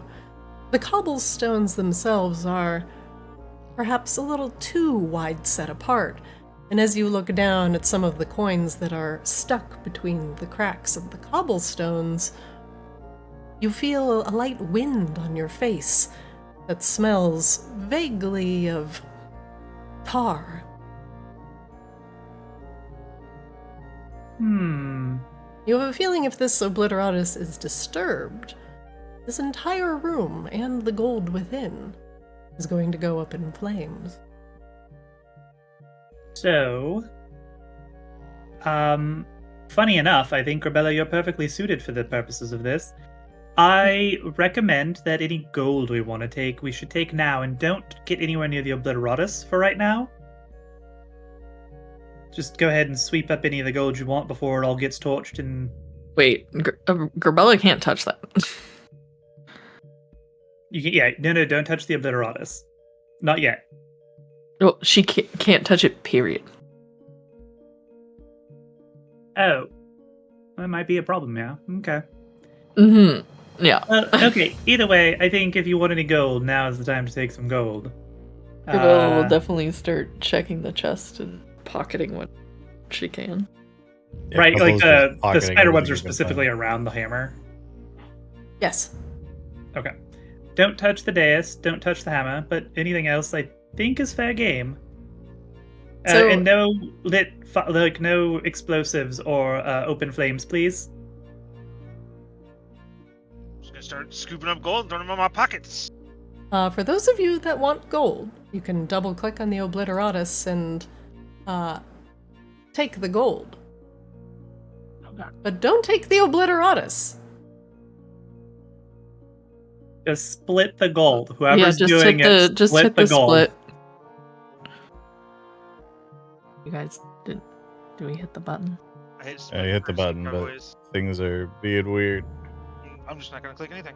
There's just like 2 coins left. There you go. I think it did that. You begin to scoop money into your various pockets, but not touching the hammer. That's it? There was like 2,300 gold in there. Oh, yeah, I don't think. Well, maybe it did. I don't know. What a pour! I don't know if it worked or not. This is gonna ruin the horde. What horde? The world horde! 2,300? I have one of that on me now. What kind of vault is this? Okay. An old one. Okay. I just need to make sure that you didn't. Let's see. C-Swab picked up. Let's see. Oh yeah, C-Swab, you have 7,081, so it must have picked up everything. Yes. Sorry. Well, I hit the split button. I just took the silver and the copper, but Yeah, I hit the split button and then the forge decided that I needed to reload. Yeah. So now I'm sitting on your world seems to take a while to load. Sorry. C-Swab can split it later. It looks like he grabbed the gold. You get to The real do trap was math. trying to separate or split up the loot at the end. Right? Yeah. Mm-hmm. Alright. Well, now I suggest that everybody leave the room. Because once we take the Obliteratus, this is going to go up in flames. Here. Grebella will just hand you her shield. How do we get out? Like, you hand this giant fucking shield to Rain that's, like, taller than she is. It's only 6 pounds. Okay. But it's still tall. Like, it's like a big, like, tower shield, right? Yeah. That will not work for Rain because she's not attuned to it. Oh, that's right. Never mind. Let me noodle on solution for a second. I'm sure we can come up with something. No. Oh, wait a minute. And Grebella, finally your potion of fire giant strength is off. How much do we think the Obliteratus weighs? Like, Oh, how I heavy? actually have it there. It's 9 pounds. Oh, okay. Yeah, okay, everybody step out of the room, please. Wait for Coslow to stop being gold dazed. Yeah, I might have to try reloading again because it's still not loading. Sorry. We can just pretend he's not in the room. I will shunt him out. Yeah, that works. Right. Further, Coslow. A little bit further. Oh god, I put him in the other room. Not that far. There you go. Okay. Well, I really hope the flames stay mostly contained to this room. Rain will cast Mage Hand.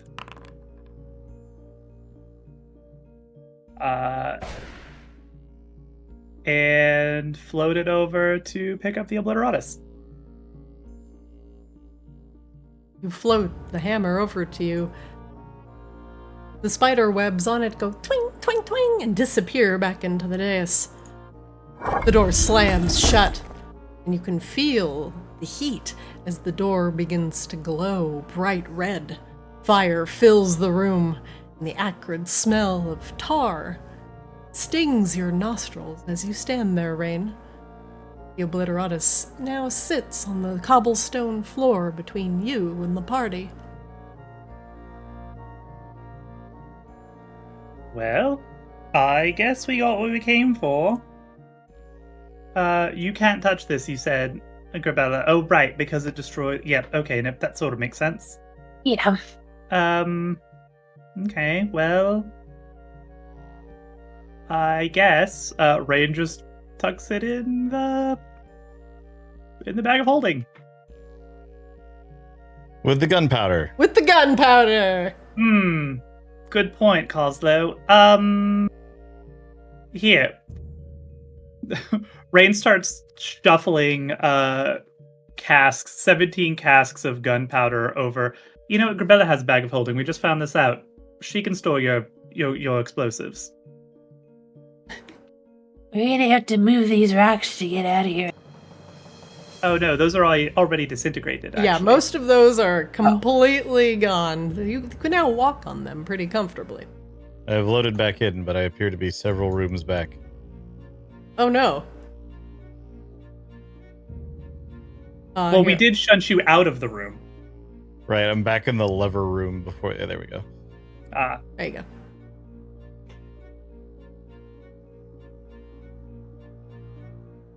Well, I suppose I could just teleport us out of here now if you'd all like to just leave. I don't really think there's a reason to hang around. I don't think so either, actually. Oh, we did have our friend that we made that we promised him a tasty treat. I mean, we don't have to keep these kind of promises, right? I mean, we should keep promises. Oh, right, the Golem. guy who was watching the boat. Oh, yeah, that's right. Okay, yeah. Yeah. But also, we could just come back down and give him the tasty treat later, right? Like, probably Yeah, he easier was to- watching It your was- scorpions for you. Oh, he was that's watching right, our yeah. scorpions. We need our scorpions. What's her face needs her. So I'm gonna be on team. We do need to go out the right way. Well, do we have Well, to go out the he's right way? watching or our can we- scorpions from where we originally got the boat, so like we can get back to that pretty easily. Mm-hmm. This is more just a question of if we need to recover the boat. Yes. But she was using that to rescue people. So Grebella would insist upon that. Volca was mostly leading people through the tunnels on foot. That boat was specifically for the purpose of heading to the vault. It is more the Incinis watching over your scorpions, and that can probably be... You can come back to that via the outskirts of Vacaris. Which would be a lot easier. If we're going to get out this way, we are going to have to jump across spikes and lava, which we no longer have the ability to control. Yeah, but Volca's probably not going to miss the boat, and she did not request it back. You guys probably want your scorpions back, though. But those we can come back down and get. Mm-hmm. Yeah, we can go back down the other way to get those. Yep, So, and that'll be a lot easier than going back through all of the various puzzles. If the boat is not important, then we should just teleport out. All right. I will go ahead and start teleporting us then. So I'll teleport us back to House Lunesti. Yes? Seem good? Great, love it. Sure. Everybody's so chatty today. Yeah, sorry, my throat hurts. Why not go back to Grebella's lair and just kill Narcissus and him? Because I don't have a teleportation circle there. She can't just go anywhere.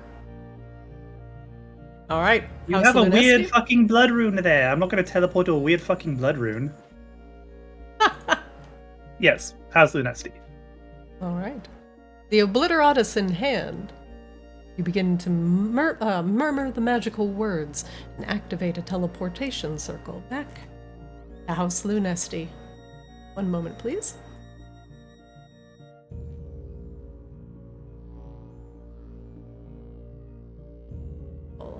Forward here.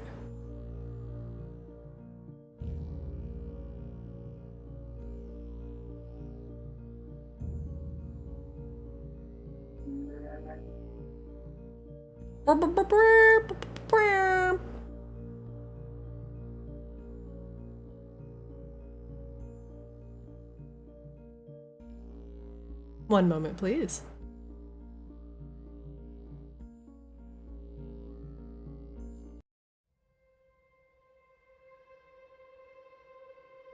Ah, the cool night air of... Oop, that's multiple of you on the board. One second. The cool night air of Maginox is the first thing to hit you after the sweltering caverns of the Vault of Vacaris. As the room that contained the Obliteratus filled with flames, rain quickly teleported you all out, back to the safety of House Lunesti. With mace in hand, Rain, you get a closer look at it. It's seen significant battle.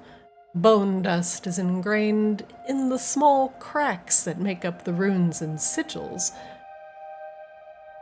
His hammer has seen many a battle, many a war. A scullery maid nearby is startled as you appear in the main foyer of House Lunesti, and scampers off.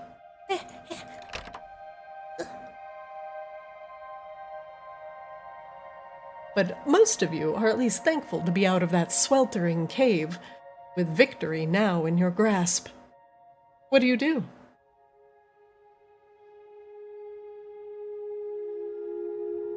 Well, we have the Obliteratus. I feel like we should... I don't remember what we were going to do with it once we got it, or if we were just getting it so that we had it and it was safe. Mostly that bit. So we should figure out some place to put this thing. We should probably come up with somewhere to stick that. It's not going to be a problem. Well, genuinely, I can't think of anywhere that was... Sorry, did anybody just hear chains rattling? Yeah, a little bit. What if we hid it in plain sight? Hello, is anybody out there? One of the Ravenfolk guards comes in. Ah, Queen Rain, you're back. Welcome back. Hi. We did not see you come in through the gate. We heard your voice, but checked the gates and just to make sure they were still secured. And they are. Forgive us if we were making some noise. Oh, okay. I just wanted to make sure that nobody was being chained up and drug away or anything. Oh, no. However, if you come back via magical means, let us know. It makes us a little paranoid. Our defenses are failing, and we want to make sure the castle grounds are safe. I will always come back by magical means. Perhaps we should rally up some defenses against that. He clears his throat and leaves. Yep, just make sure nobody can see the teleportation sigil and study it, and it'll be fine. Okay, bye. Anyway, I'm going to be completely honest with you all. I don't know of anywhere more secure for this hammer than the vault we literally just took it out of. Oh, we can put it back. It'll be safe then. Put it back!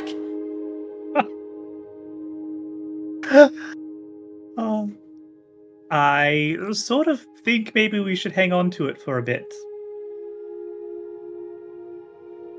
Yeah, maybe inside your bag of magic hoodoo is the best place for it. My magic hoodoo? Yeah. I am not a common dirt magician, Coslow. You're a bag magician? Oh my gosh. Here, take all of your gunpowder. Rain just piles up the gunpowder next to him. Oh god. Oh. Coslo just gets real excited. He's now forgotten the conversation. He's excited about all the gunpowder. Let me see if I can find it in your inventory and drag it out. Where is it? Gunpowder keg. Ah, yes. 16. Yes. I see it. That's something to work about giving it to somebody, but that's fine. Yeah, if you got it. There you go. Boom.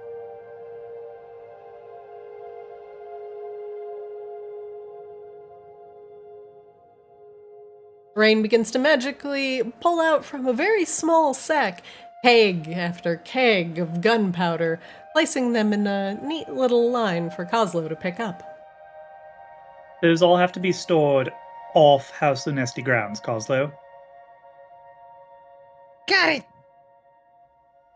Which shouldn't be a problem. You are like a property owner. You own like half the fucking city at this point, so. Yeah. I'll put it all on the docks. That's safe. Perfect. Love it. Okay. Well, we got the Obliteratus. Good job, everyone. High fives. And our work here is done. Oh, no, now we have to go save the world. Yep, but you keep putting that off. I'm gonna request a quick detour to put all of this in, probably in the vault in my bar. You have a vault in your bar? Yeah. Why did we put the Obliteratus there? I mean, we could, but it's literally just a key. Oh. Not the hardest thing to get into. That's fair. Alright, fine. We should also go back and get your scorpions, right? Kind of important thing. Yeah. Mm-hmm. Yeah. We gotta bring that guy some, what was it he wanted? Wood? Well, I was gonna give him this magic trident that we have, because it's got wood on it.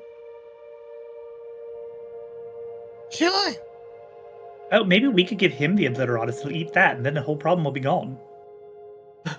Is it made out of wood? Imagine at least partially. Oh well, we'll figure it out. It's fine. And your vault's on the way, right? If we need to destroy the Obliteratus, couldn't we, like, hit it with itself? My god. I think we need to workshop that one a little bit more. We'll get, like, one of them fancy portal things and attach that to it so it can swing and hit itself. the metaphysics of this has Rain actually legitimately pondering for a second.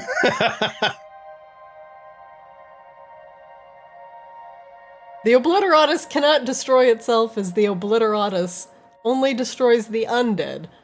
The hammer is not undead.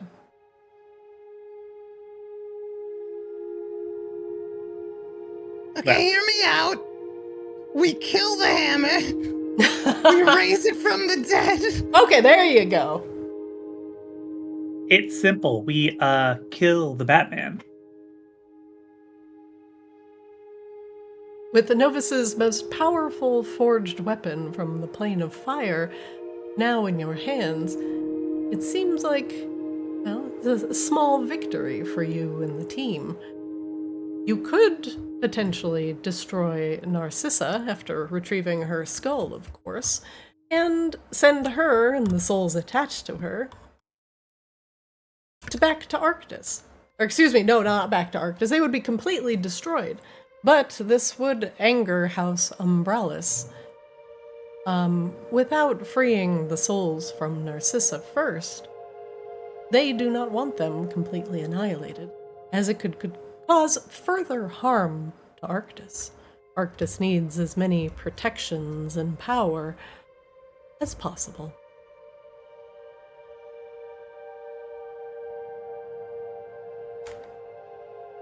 Real talk, though, we should probably have a little confab with the leaders of Maginox, now that we have the Obliteratus, about things of what to do.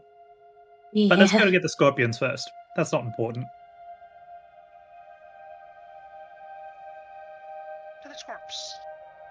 To the Scorpions! All right. Do we have a tree for him? I have a magical trident for him, yes.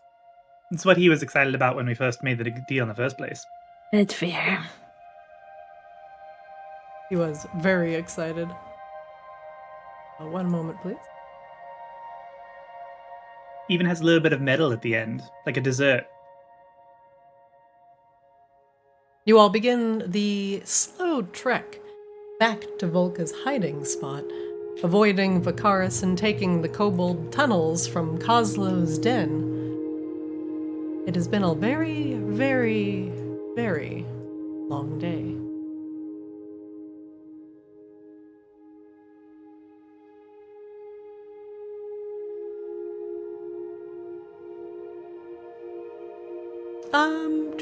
C-Swab, roll me a 1d20, please. D20, no, it's D.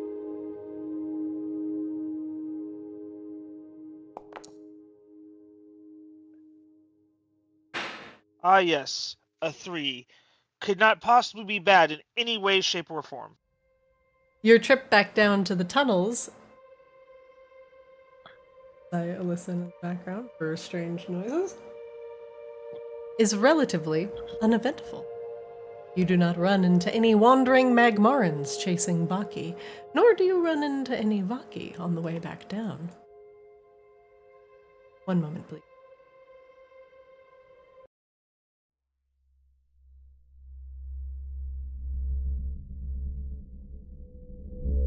Back into the heat. You go in through Kozlo's den, greeting Grumpus and Sunny. You enter the vault and traverse the kobold tunnels. Using Volka's map, you head right back to where your scorpions are now stashed. The lava elemental, the Incinis, is still in the area.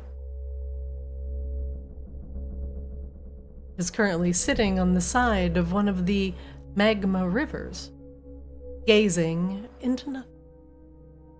What do you do?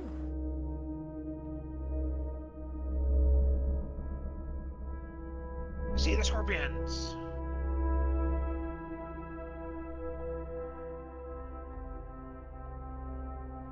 The Incinis hears your footsteps as you walk closer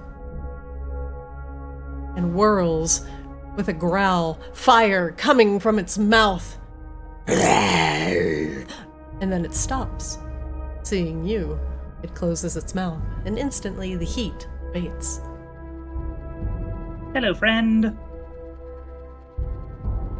Let's see here. What do I have in my pocket? Rain will pull out one of the vicious tridents that she has and offer it to Incinis.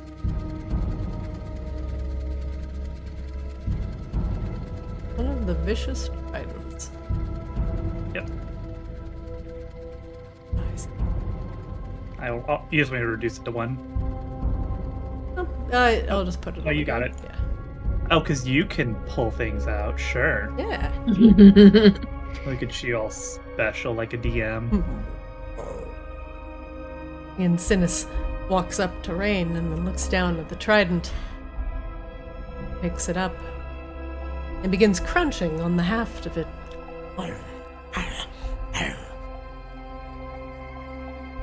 The amount of smoke that's coming out of its eyeless mouth seems like it is satisfied, and its teeth curl up into, some semblance of a smile.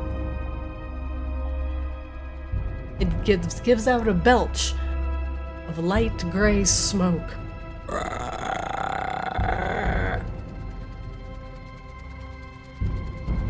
And it heads back to the scorpions. Picks one up ever so gently and places it in front of Rain. Oh, what a gentleman. Thank you so much. Alright, well... Crunch, crunch. He continues crunching happily on the trident, getting up towards the metal pieces, and he watches it melts in his mouth like a children's candied treat.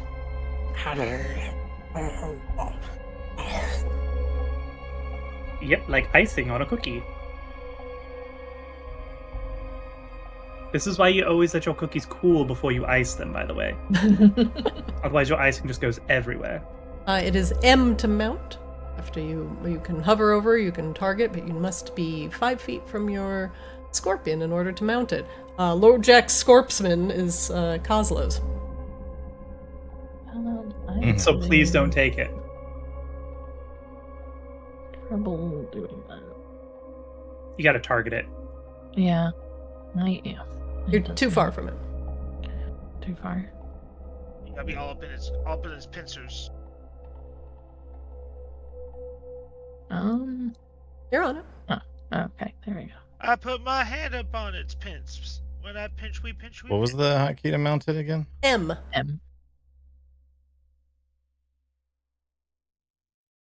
I am not getting it to work. It works. You're in. You're on it. Yeah. Oh, it just took a takes second. Okay. a bit, yeah. With one final look back to Rain, it jumps into the river and disappears. Its job here is done. Alright, bye. You are a lovely valet. Bubbles appear in the magma, but the Incinis does not reappear. With scorpions retrieved, and luckily no encounters along the way, you head back through the tunnels, assuming back up to either Grebella's lair or Maginox. Where do you go?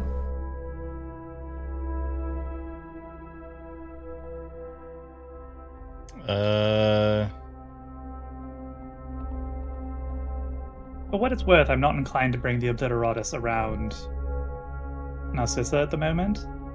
Yeah. And I would like to get rid of all of this gunpowder. So we could go Maginox, Kozlo's den, deal with that shit.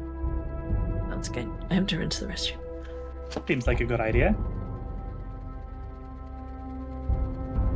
Alright, what do you all do first? Well, Kozlo needs to deposit his gunpowder, so... Yeah. Back at the den. Alright, let's take your Scorpsmans.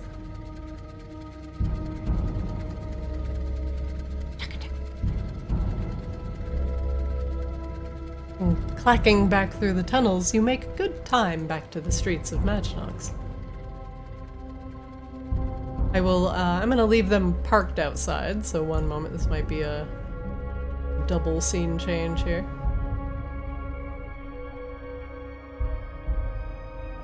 You're just lined up outside. just Like when you take go to that. we take the skull and the Obliteratus, and we go in front of the mirror and we go, Ah!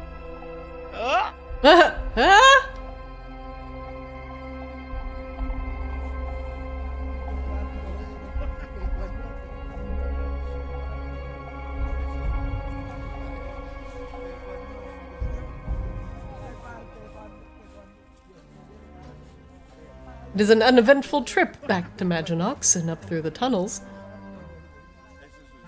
You arrive back on the streets of Maginox, and people look at you with wonder. They've seen one of the scorpions, at least, parked outside the Coslow's den. But as you four come riding through with the queen at the helm, they begin to clap and gasp in awe, some of them even coming curiously close to the scorpions, touching them, of course, with permission. Wow, these are amazing, incredible. Look at these clockwork beasts the queen rides. Such splendor. Oh no. Rain's gonna get the Cybertruck brand riding in on scorpions. No, not like this. Surely our city is now safer. Look at these clockwork contraptions. They look downright vicious. Frightening, I may say. Look at these things, bred to kill. As I look at my cat that jumped up here, look at this thing, bred to eat. Look at this big ass boy. Come. each home. Each home. The townsfolk begin to crowd around you as you ride in on your scorpions.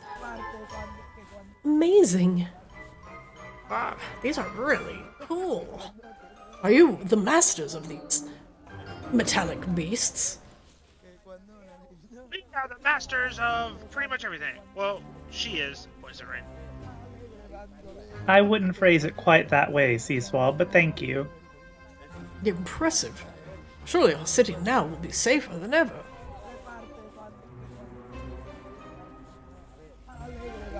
Wow, would you look at that? Another Vaki from the back begins to point in awe. Why don't you send those into the tunnels? Those Magmarans will go running.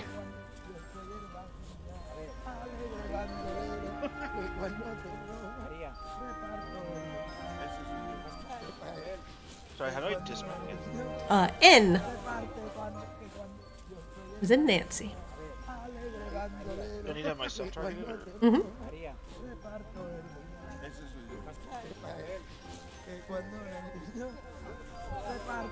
Thinking about selling that thing?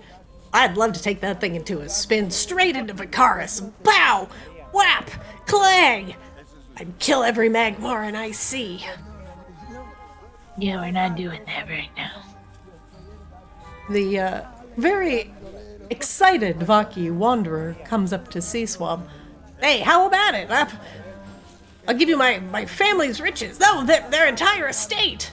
What a weapon. See, so I was gonna give him like a little like a smirk of like, I'm happy that you're happy, but no. Oh, well, you know, I appreciate the offer, but unfortunately, I don't think you, even with that scorpion, would last very long down there. No offense. No offense. I'm just saying, I appreciate the offer, but it's going to be a no for now. They'll be taken care of eventually, but we can't risk that. Ah, man. Out of curiosity, how much is your family's estate worth? Thousands of gold. We have one of the finest places in Vicaris. He looks a little sad. Well, we did. I don't think we have it anymore. It's all gone. Magmaran's taken everything. Run us out of house and home. Don't worry. The Magmarans will be taken care of soon enough. Ah. I will promise you that. You promise? Ah. Friend of the Queen's promises as good as gold. He's going to, Seaswab will like, put his talon out to shake his hand, I guess? His hand talon? He gives it a good, firm shake. The sooner those Magmarans get out of the Vicaris, the better. Everything can go back to normal. Don't worry. Grebella will make a face at the conversation and leave. Oh, so when Grebella promises the world. No, I'm just kidding. Oh, we literally just told the other people that we were gonna make a deal. I'm not trying to pickpocket. I'm trying to see what the apothecary had.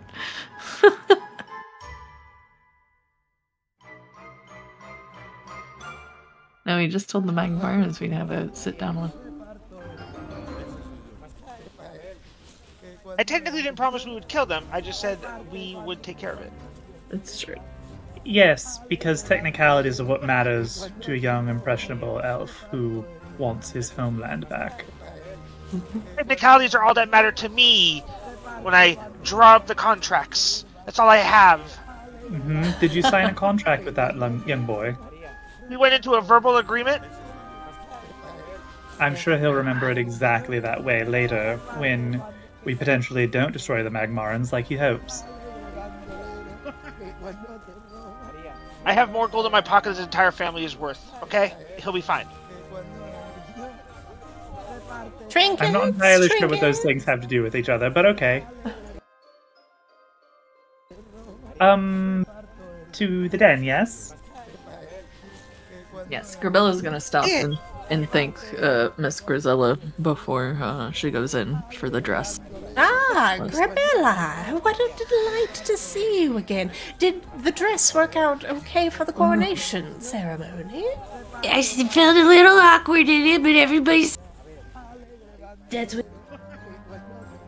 I'm sure you looked absolutely stunning in it. Yeah, we all looked really good. Thank you so much. Of course, sweetie, anytime. You look at old Mummy Grisella for your tailoring purposes. Happy to help. Why is everybody so about mommies lately?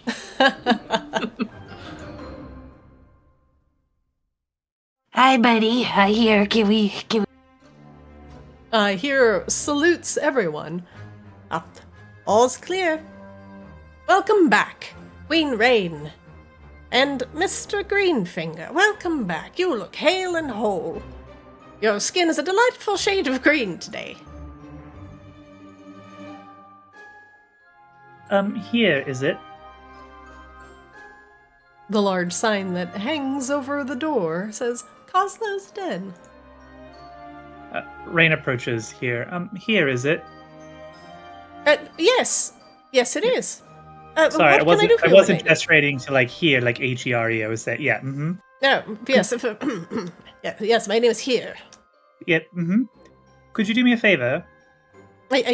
Of course, my queen. Whatever it is you would ask, I am your loyal servant.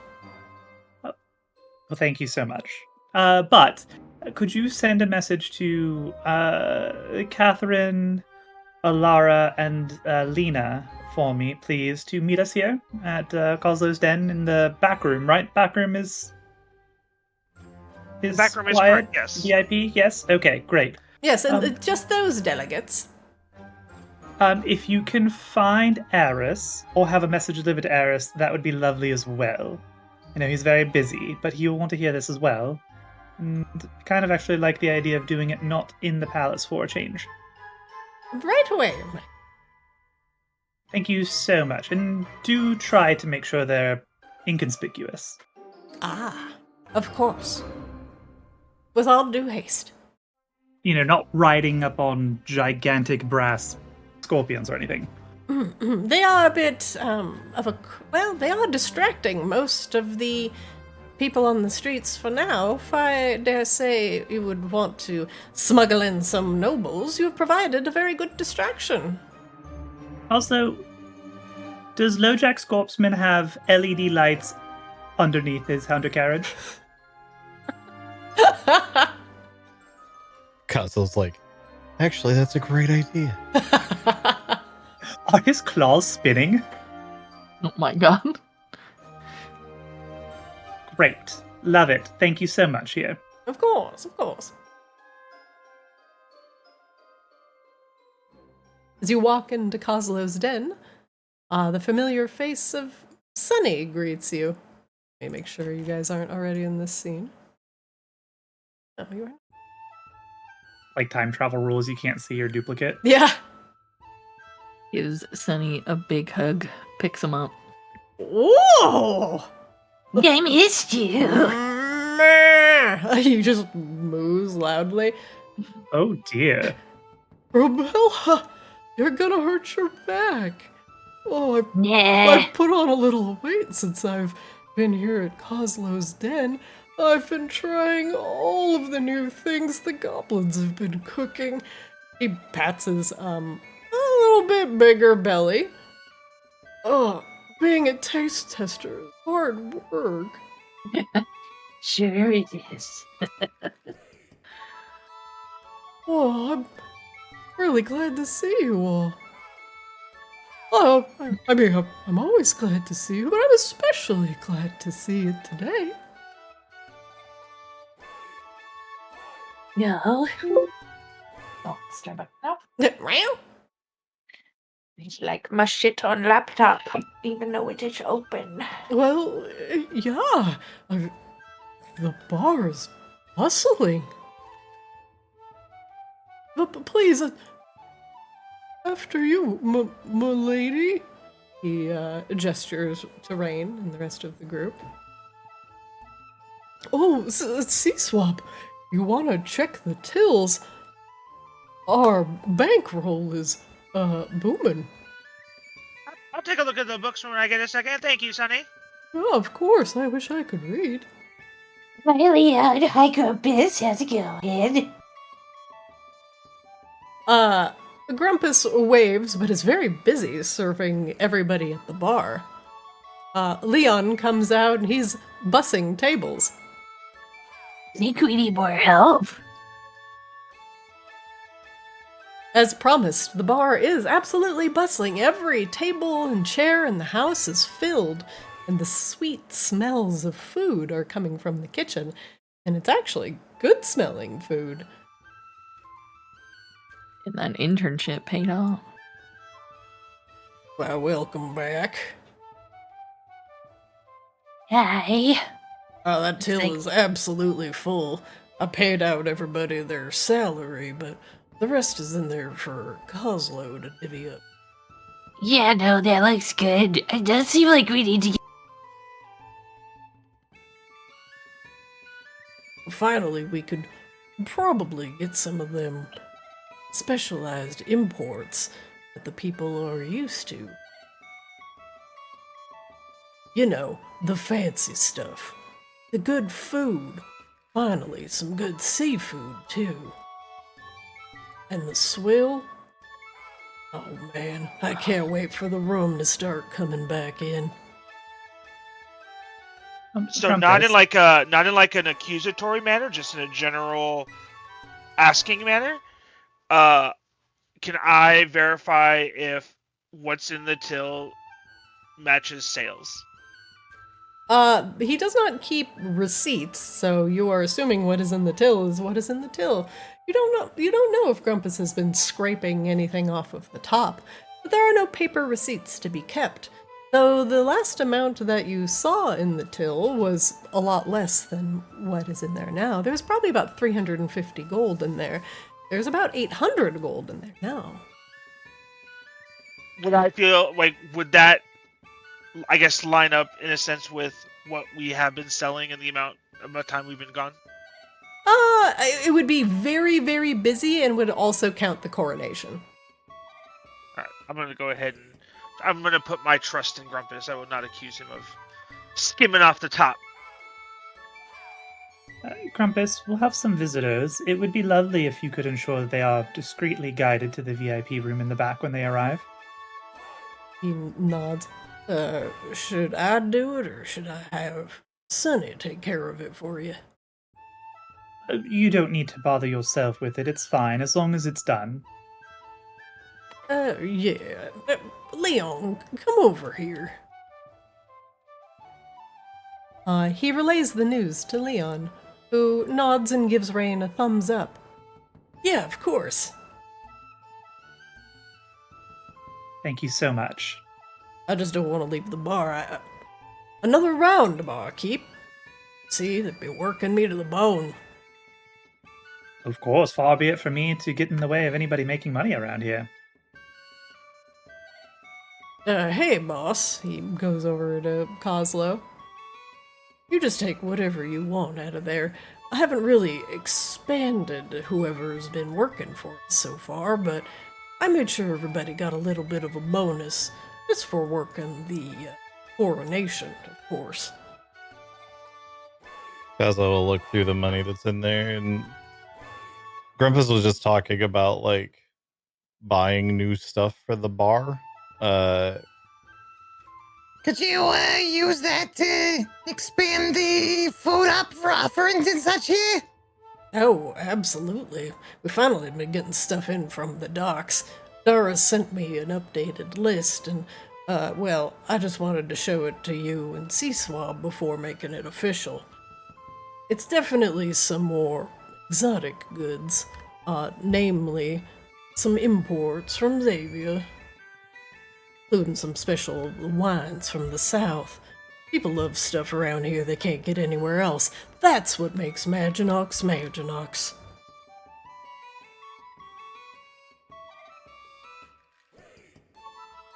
Yeah, sounds good to me. It's a bit pricey, but as long as you approve it, it'll take about 300 gold, importing fees, and, well, making sure we pay off the importers and all that.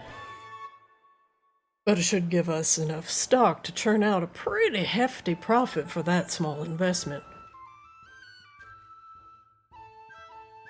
Yeah, works for me. All right. He will take 300 gold out of the till, bringing it down to 500. All right, we'll make sure that happens. Make sure you get some glimmer wine, Grumpus. Yes, yeah, glimmer wine, that's the stuff.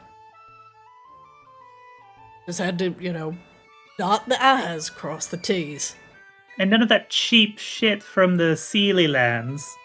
Unsealy glimmer wine. I'll get whatever the boats bring, woman. And gives him a look. Your Majesty. Cocks an eyebrow. Your womanly majesty, ma'am. Now you're making it even weirder, Grumpus. That's fine. Yes, ma'am.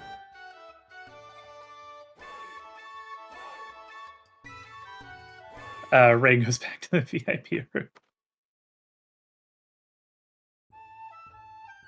First imaginary tourists. Grumpus and Leon continue working. Excuse me, I'll take a drink.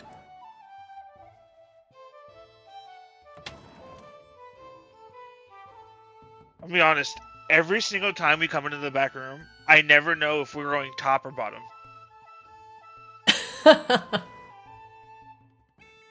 And we've had meetings on both sides, so I'm always like, do I choose? Oh, the rum's over here, so that seems like a good place to go. Coslow drops off 16 kegs of gunpowder next to the 200 Feronian brass ingots. Starting to build his own hoard. True. Apparently all these doors were unlocked too, so we're gonna take care of that. Oh Glad we god, didn't put the Obliteratus there. Apparently I can never reach this lock. I got it. So anybody can walk in and get all that priceless magical brass ingots they need. What'd you guys do with the Obliteratus? Oh, we left it at the bottom of Coslow's bar. Yeah, anybody can walk in and take it at any time, but they don't know it's there. God. The last place they'd expect.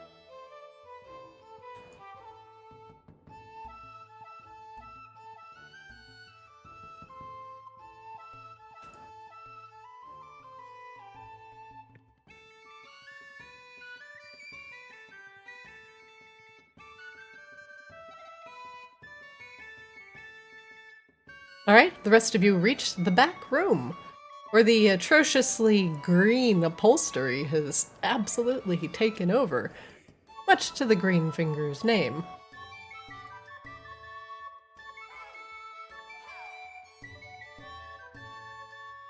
You all It's sit. like greener back here than I remember. Yeah, I don't think you were here when we came back when it was an update for some reason. It is kind of a brand, I suppose. After a bit of waiting through the open door, come some familiar faces. First through the door is Eris. Hello, everyone. I came as soon as I heard word from here. Catherine's Rain. right behind me. Rain shoots him a wink and pats next to her on the couch. Finally, somewhere that's not a stuffy throne room. Yeah, Yeah. I really feel like we should probably do more official business back here. I feel like this is really more your speed. Seedy, backroom dealing. You're I have very to hot admit, when you're I a like king of it. thieves. He throws his arm around Rain. This is much I mean, better. I'm sure the dead could accommodate. Alara comes in on Catherine's heels. They are chatting amongst themselves. Good to see you back, Rain, Catherine says. Lovely to see you all again. The door shuts behind them, and Alina just kind of phases through the wall. Good to see everyone hale and whole. She smirks, unlike myself. She Oh, that was a funny joke. I get it. because ghost. Because you're incorporeal. Lovely. Who said ghosts don't have a bit of humor? Eris claps his hands together. Now, this is a gathering that I have missed. Sitting around in a bar listening to some delightful music. And the drinks? He looks around. No drinks. Oh, hang on, dear. We just picked this up, actually, while we were out. And Rain pulls out the bottle of glimmer wine. The extra one that she got from, fuck, what was the place called? Your place, Coslow. Rascal's Reef? Rascal's Yes. Reef. Coslow's Reef. Oslo's Reef now. We just picked this up from Coslow's Reef. Oh, C-Swab's also gonna be like, oh yes, how could I forget? And then I also have a bottle of glimmer wine as well that I'll put on the table. Oh, C-Swab. I knew I liked you. I can't remember if I have And then one still or also, not. if you're feeling a little bit more, basic, there's a couple bottles of Dark and Stormies. I think I put my bottles in the hoard.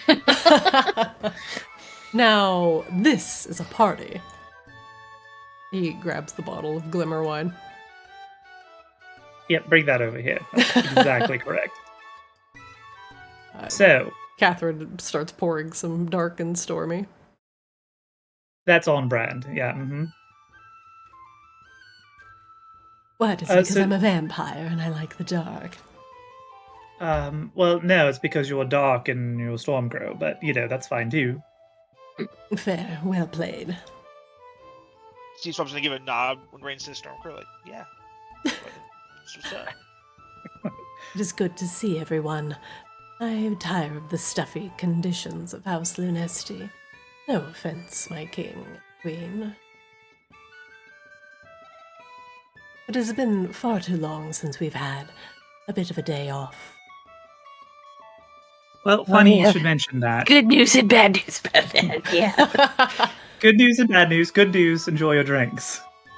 She Bad tilts news. back. Not really bad news. Actually, still good news, but it's not a day off, unfortunately. And Rain, for those of you who are, let's say, mortally challenged, I apologize in advance. Trigger warning. And Rain will pull the Obliteratus out of her bag of holding and set it kind of in front of her on the table. Grebella's gonna slide back. Catherine just grabs your shoulders. Her hands are cold. Easy. There are gasps that elicit from around the room, but not from Eris. He had full confidence that you were going to retrieve the Obliteratus, but even Lena gives out a gasp and almost falls through the barrel of rum that she is sitting on. The Obliteratus! You found it! Alara's lips kind of thin into a line, but she gazes at the hammer with a very neutral look on her face. If anybody wants to see what's on the old vampire's mind, you can make me an insight check.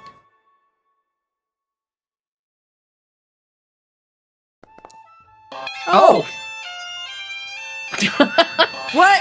Oh! Whoa! She ain't hiding shit.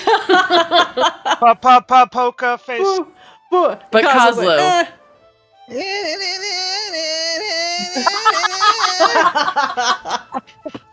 Blah, blah. Rain will not even dignify this with a roll. We're good. We can move on. The look on Alara's face tells an entire novel, but the short end of the stick would be, this is one of the few things that could bring down Maginox in its entirety.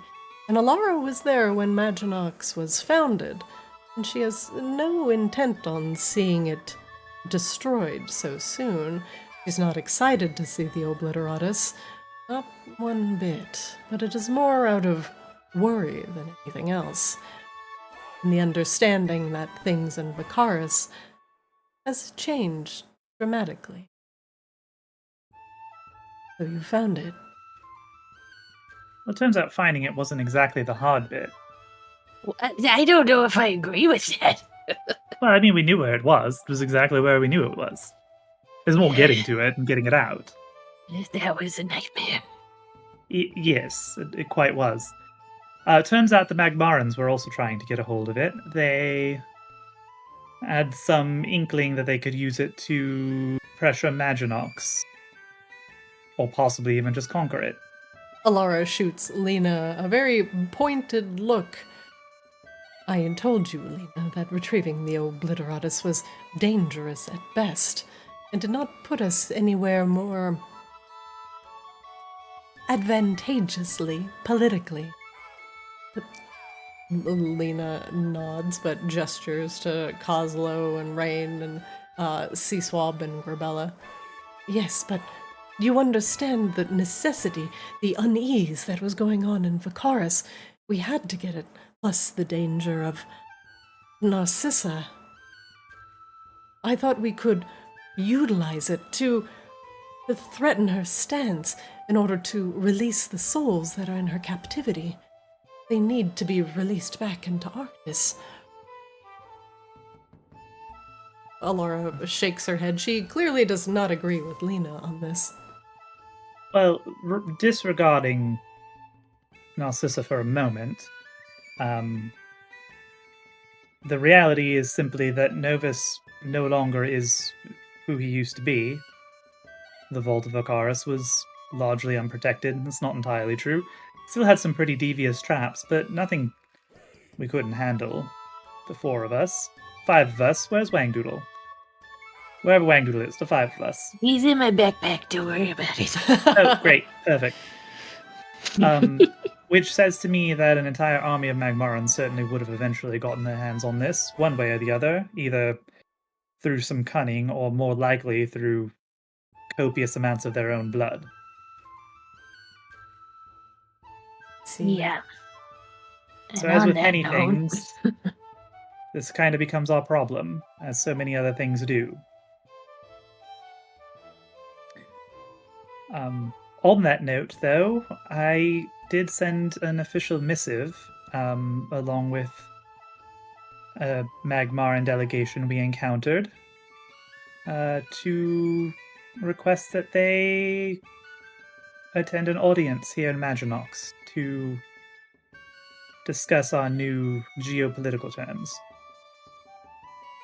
And what are those terms? Alara asked. Well, simply put, the fact that the Magmarans now possess Vicaris, we have a crapload of Akaran refugees with nowhere to go, and a whole lot of instability. Alara nods. Vakaris, as you are aware, is situated on a nestled bunch of ley lines tied together by that ancient fire elemental Novus. That will give them a small modicum of power. They will think that that will allow them to negotiate with us on even footing. I am very glad they did not get their hands on the Obliteratus.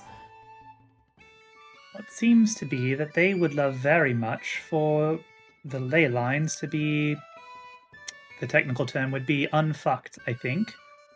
So Magmara could simply exist again.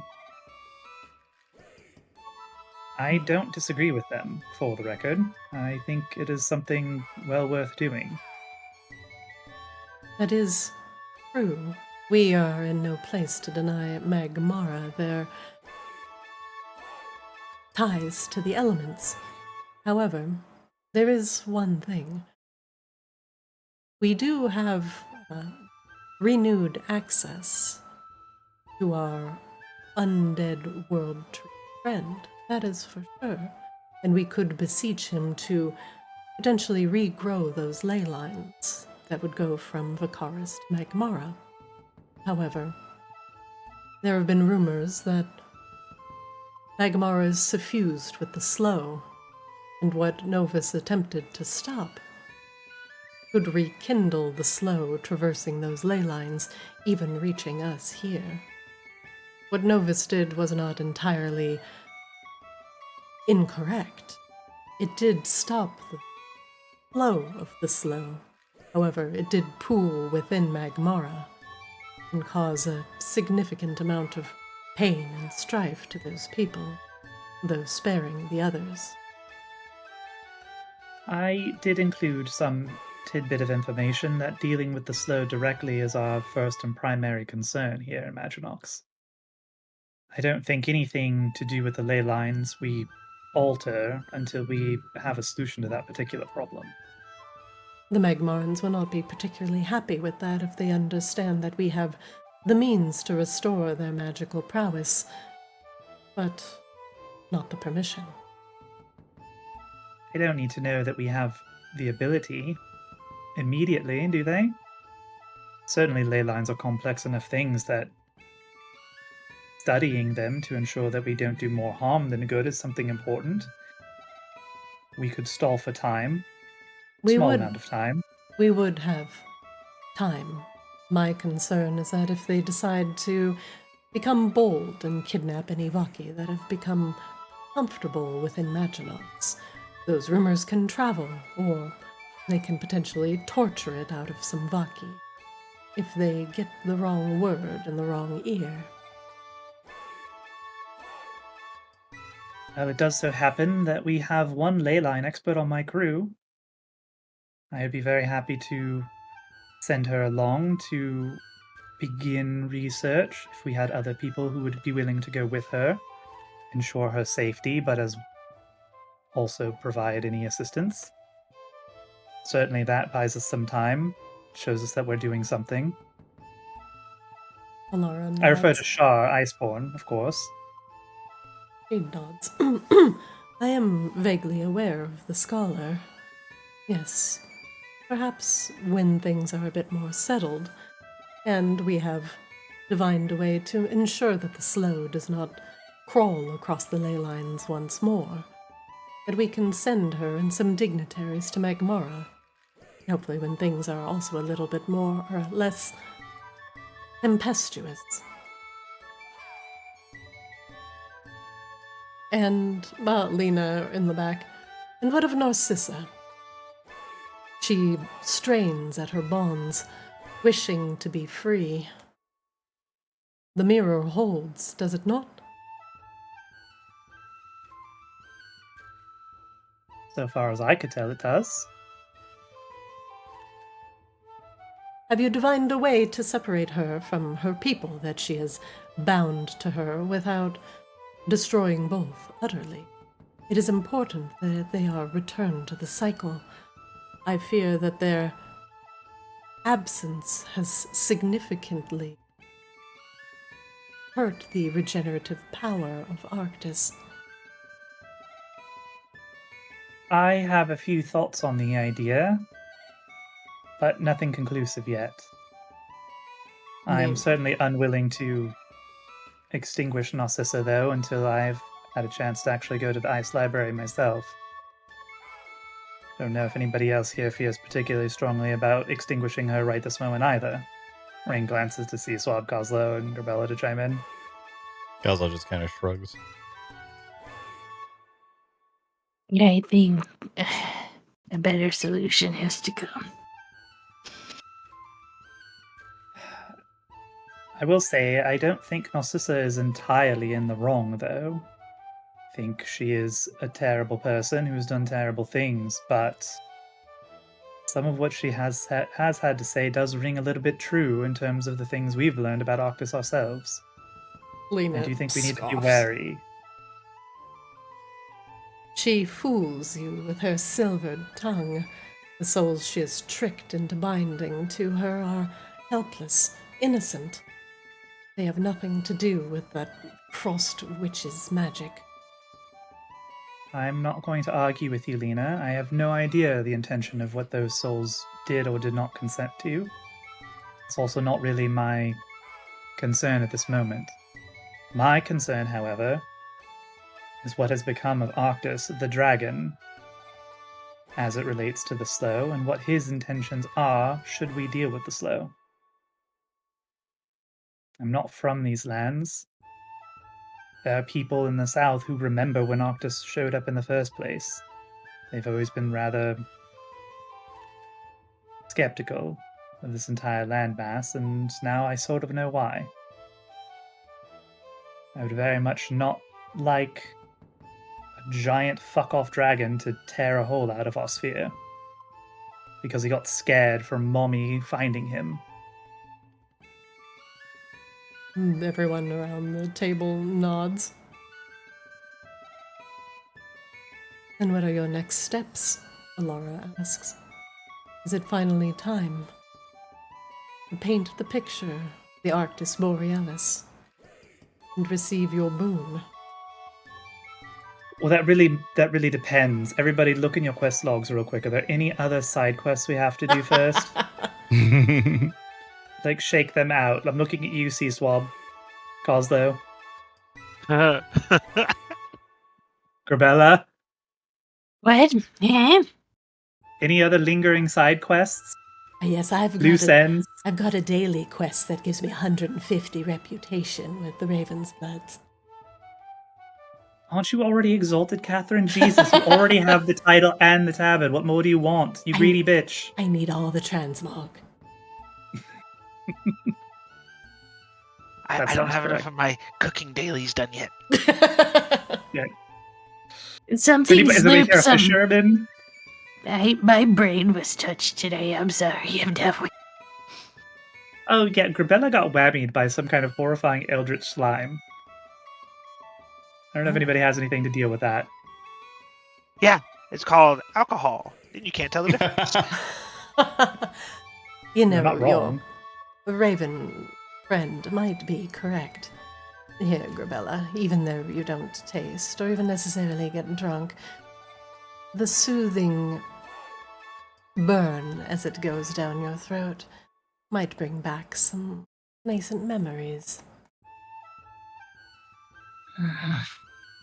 Okay.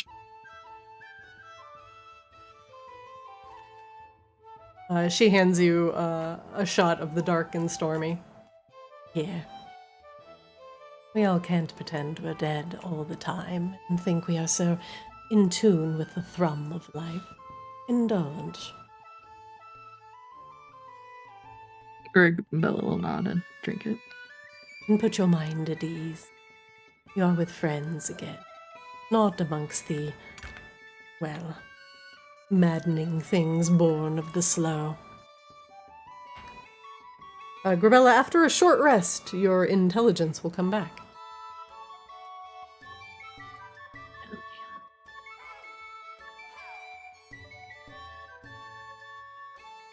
Well then, Queen Rain, I can give you naught but my blessing in order to finally...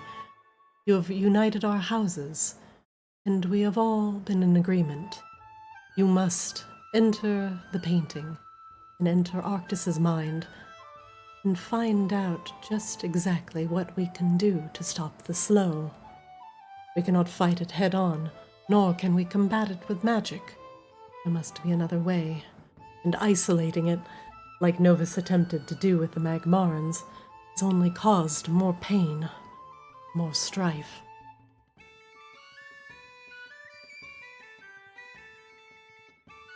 But before you do this, I must ask, are you prepared for what you might find within the depths of Arctis's memory?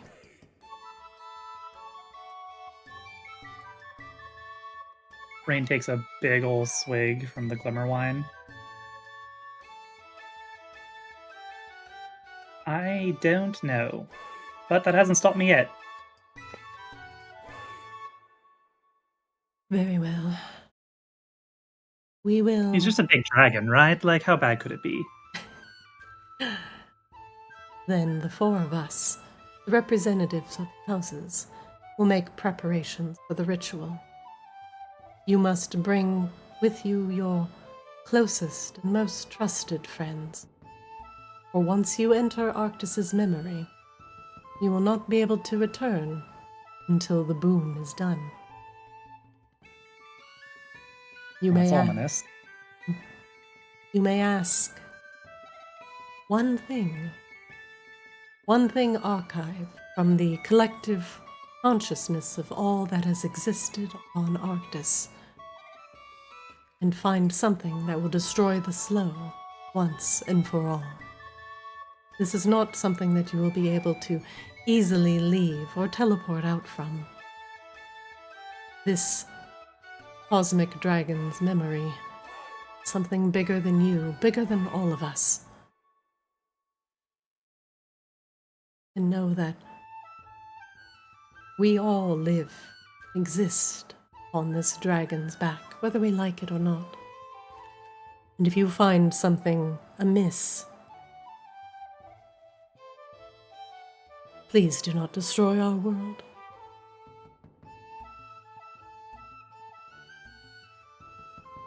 I assure you that is very much the opposite of my intent, otherwise I would not be here.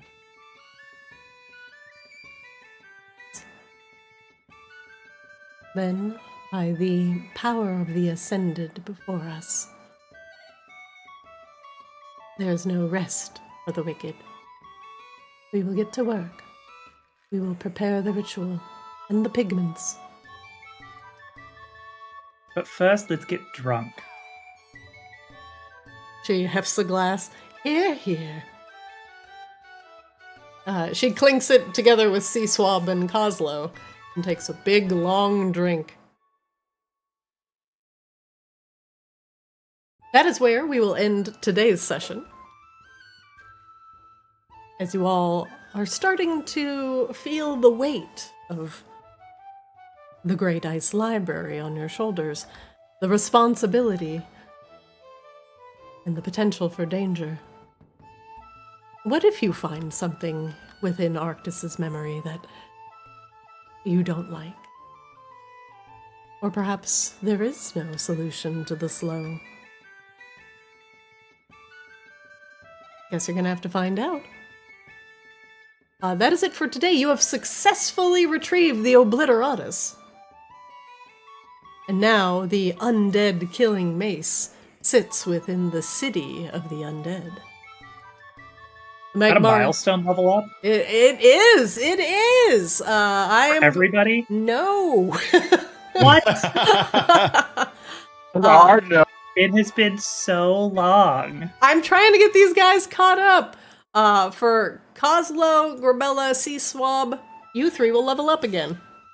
Hooray. Hooray! Imagine not leveling up off of that. Jesus. Rain, you're just gonna have to sit at 15 for a little bit. Forever. I'm never gonna get 9th level spells. You're gonna fuck me on 9th level spells again. It's just like werewolf. It is literally exactly like werewolf. Before our next session, for Kozlo, Grebella, and C-Swab, you will all be level 14. So decide if you would like to continue leveling up Warlock, level up Artificer, or continue leveling as a Barbarian. Yes. Likely. We'll do that next session, and hopefully I'm going to go through a lot of stuff this week, and hope I can do some pretty major bug fixing. So, here. But I will see Kozlo, Grebella, and C-Swab at 14, and then Rain and Wangdoodle will remain at 15, just for a little bit longer, just for a little bit. But yes, absolutely a milestone level up for everybody except Rain and Wangdoodle. Recruits Rain to come help them do all their bullshit side quests they couldn't be bothered to do. Yeah. Just power levels them up. That's it. Literally no upside. Money? Money? Oh, the whole... Oh, you also spent all my money. Yes, and Grebella, you might have another draconic manifestation coming your way with the... As soon as you drop off some more of that money in your hoard, your draconic powers will grow. Oh, yeah.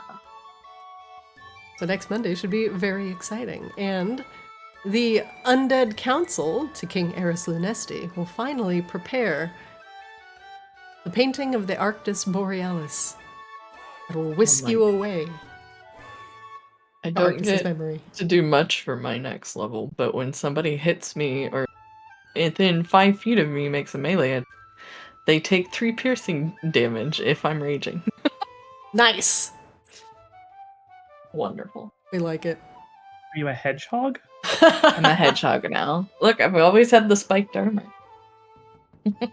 Grebella gains more spikies. Alright, everybody, you are free. C-Swab will have to do your level up not next week, but the week after. Okay. So just think on the plane, do a little research about what you want to do. I mean, it's only 16 hours of flying. I guess I can make some time. Yeah, I guess you could read something about it. But anyway, you guys are free for tonight. Happy Monday, and I will see all of you minus C-Swab next week. Sound good? Night, y'all. Yes. Alright, night, everybody. Alright, and that's it for Arctis today. Whoa! Wow! Whoa! Thanks for watching. Yamino here, Yami. Thank you for watching, everybody. Oh my god, I got something in my eyeball. I think it's an eyelash. It's killing me. Catch up on our VODs over on Arctis DD on YouTube. We are a super small channel, and your likes and subscribes are super appreciated. Please go subscribe. I love you forever. Thank you so much. Watch our shorts and our funny moments over on Play Arctis on Twitter and TikTok. Get notified on when we go online. And I'm your DM, Zarina. Hey! Thanks for watching. Thanks for tuning in. Yamino here. Yo, what's up? Good to see you again, etc. Thanks for watching. We will be -1 C-Swab because he will be in Australia next week. And unfortunately, we have had we've been a little bit short on Wangdoodle just because of some work schedule stuff, but hoping things will get back to normal, and we are going to finally delve, hopefully, maybe, into the Great Ice Library. Oi, oi, oi! Thanks for watching, everybody, and I'll see you next time.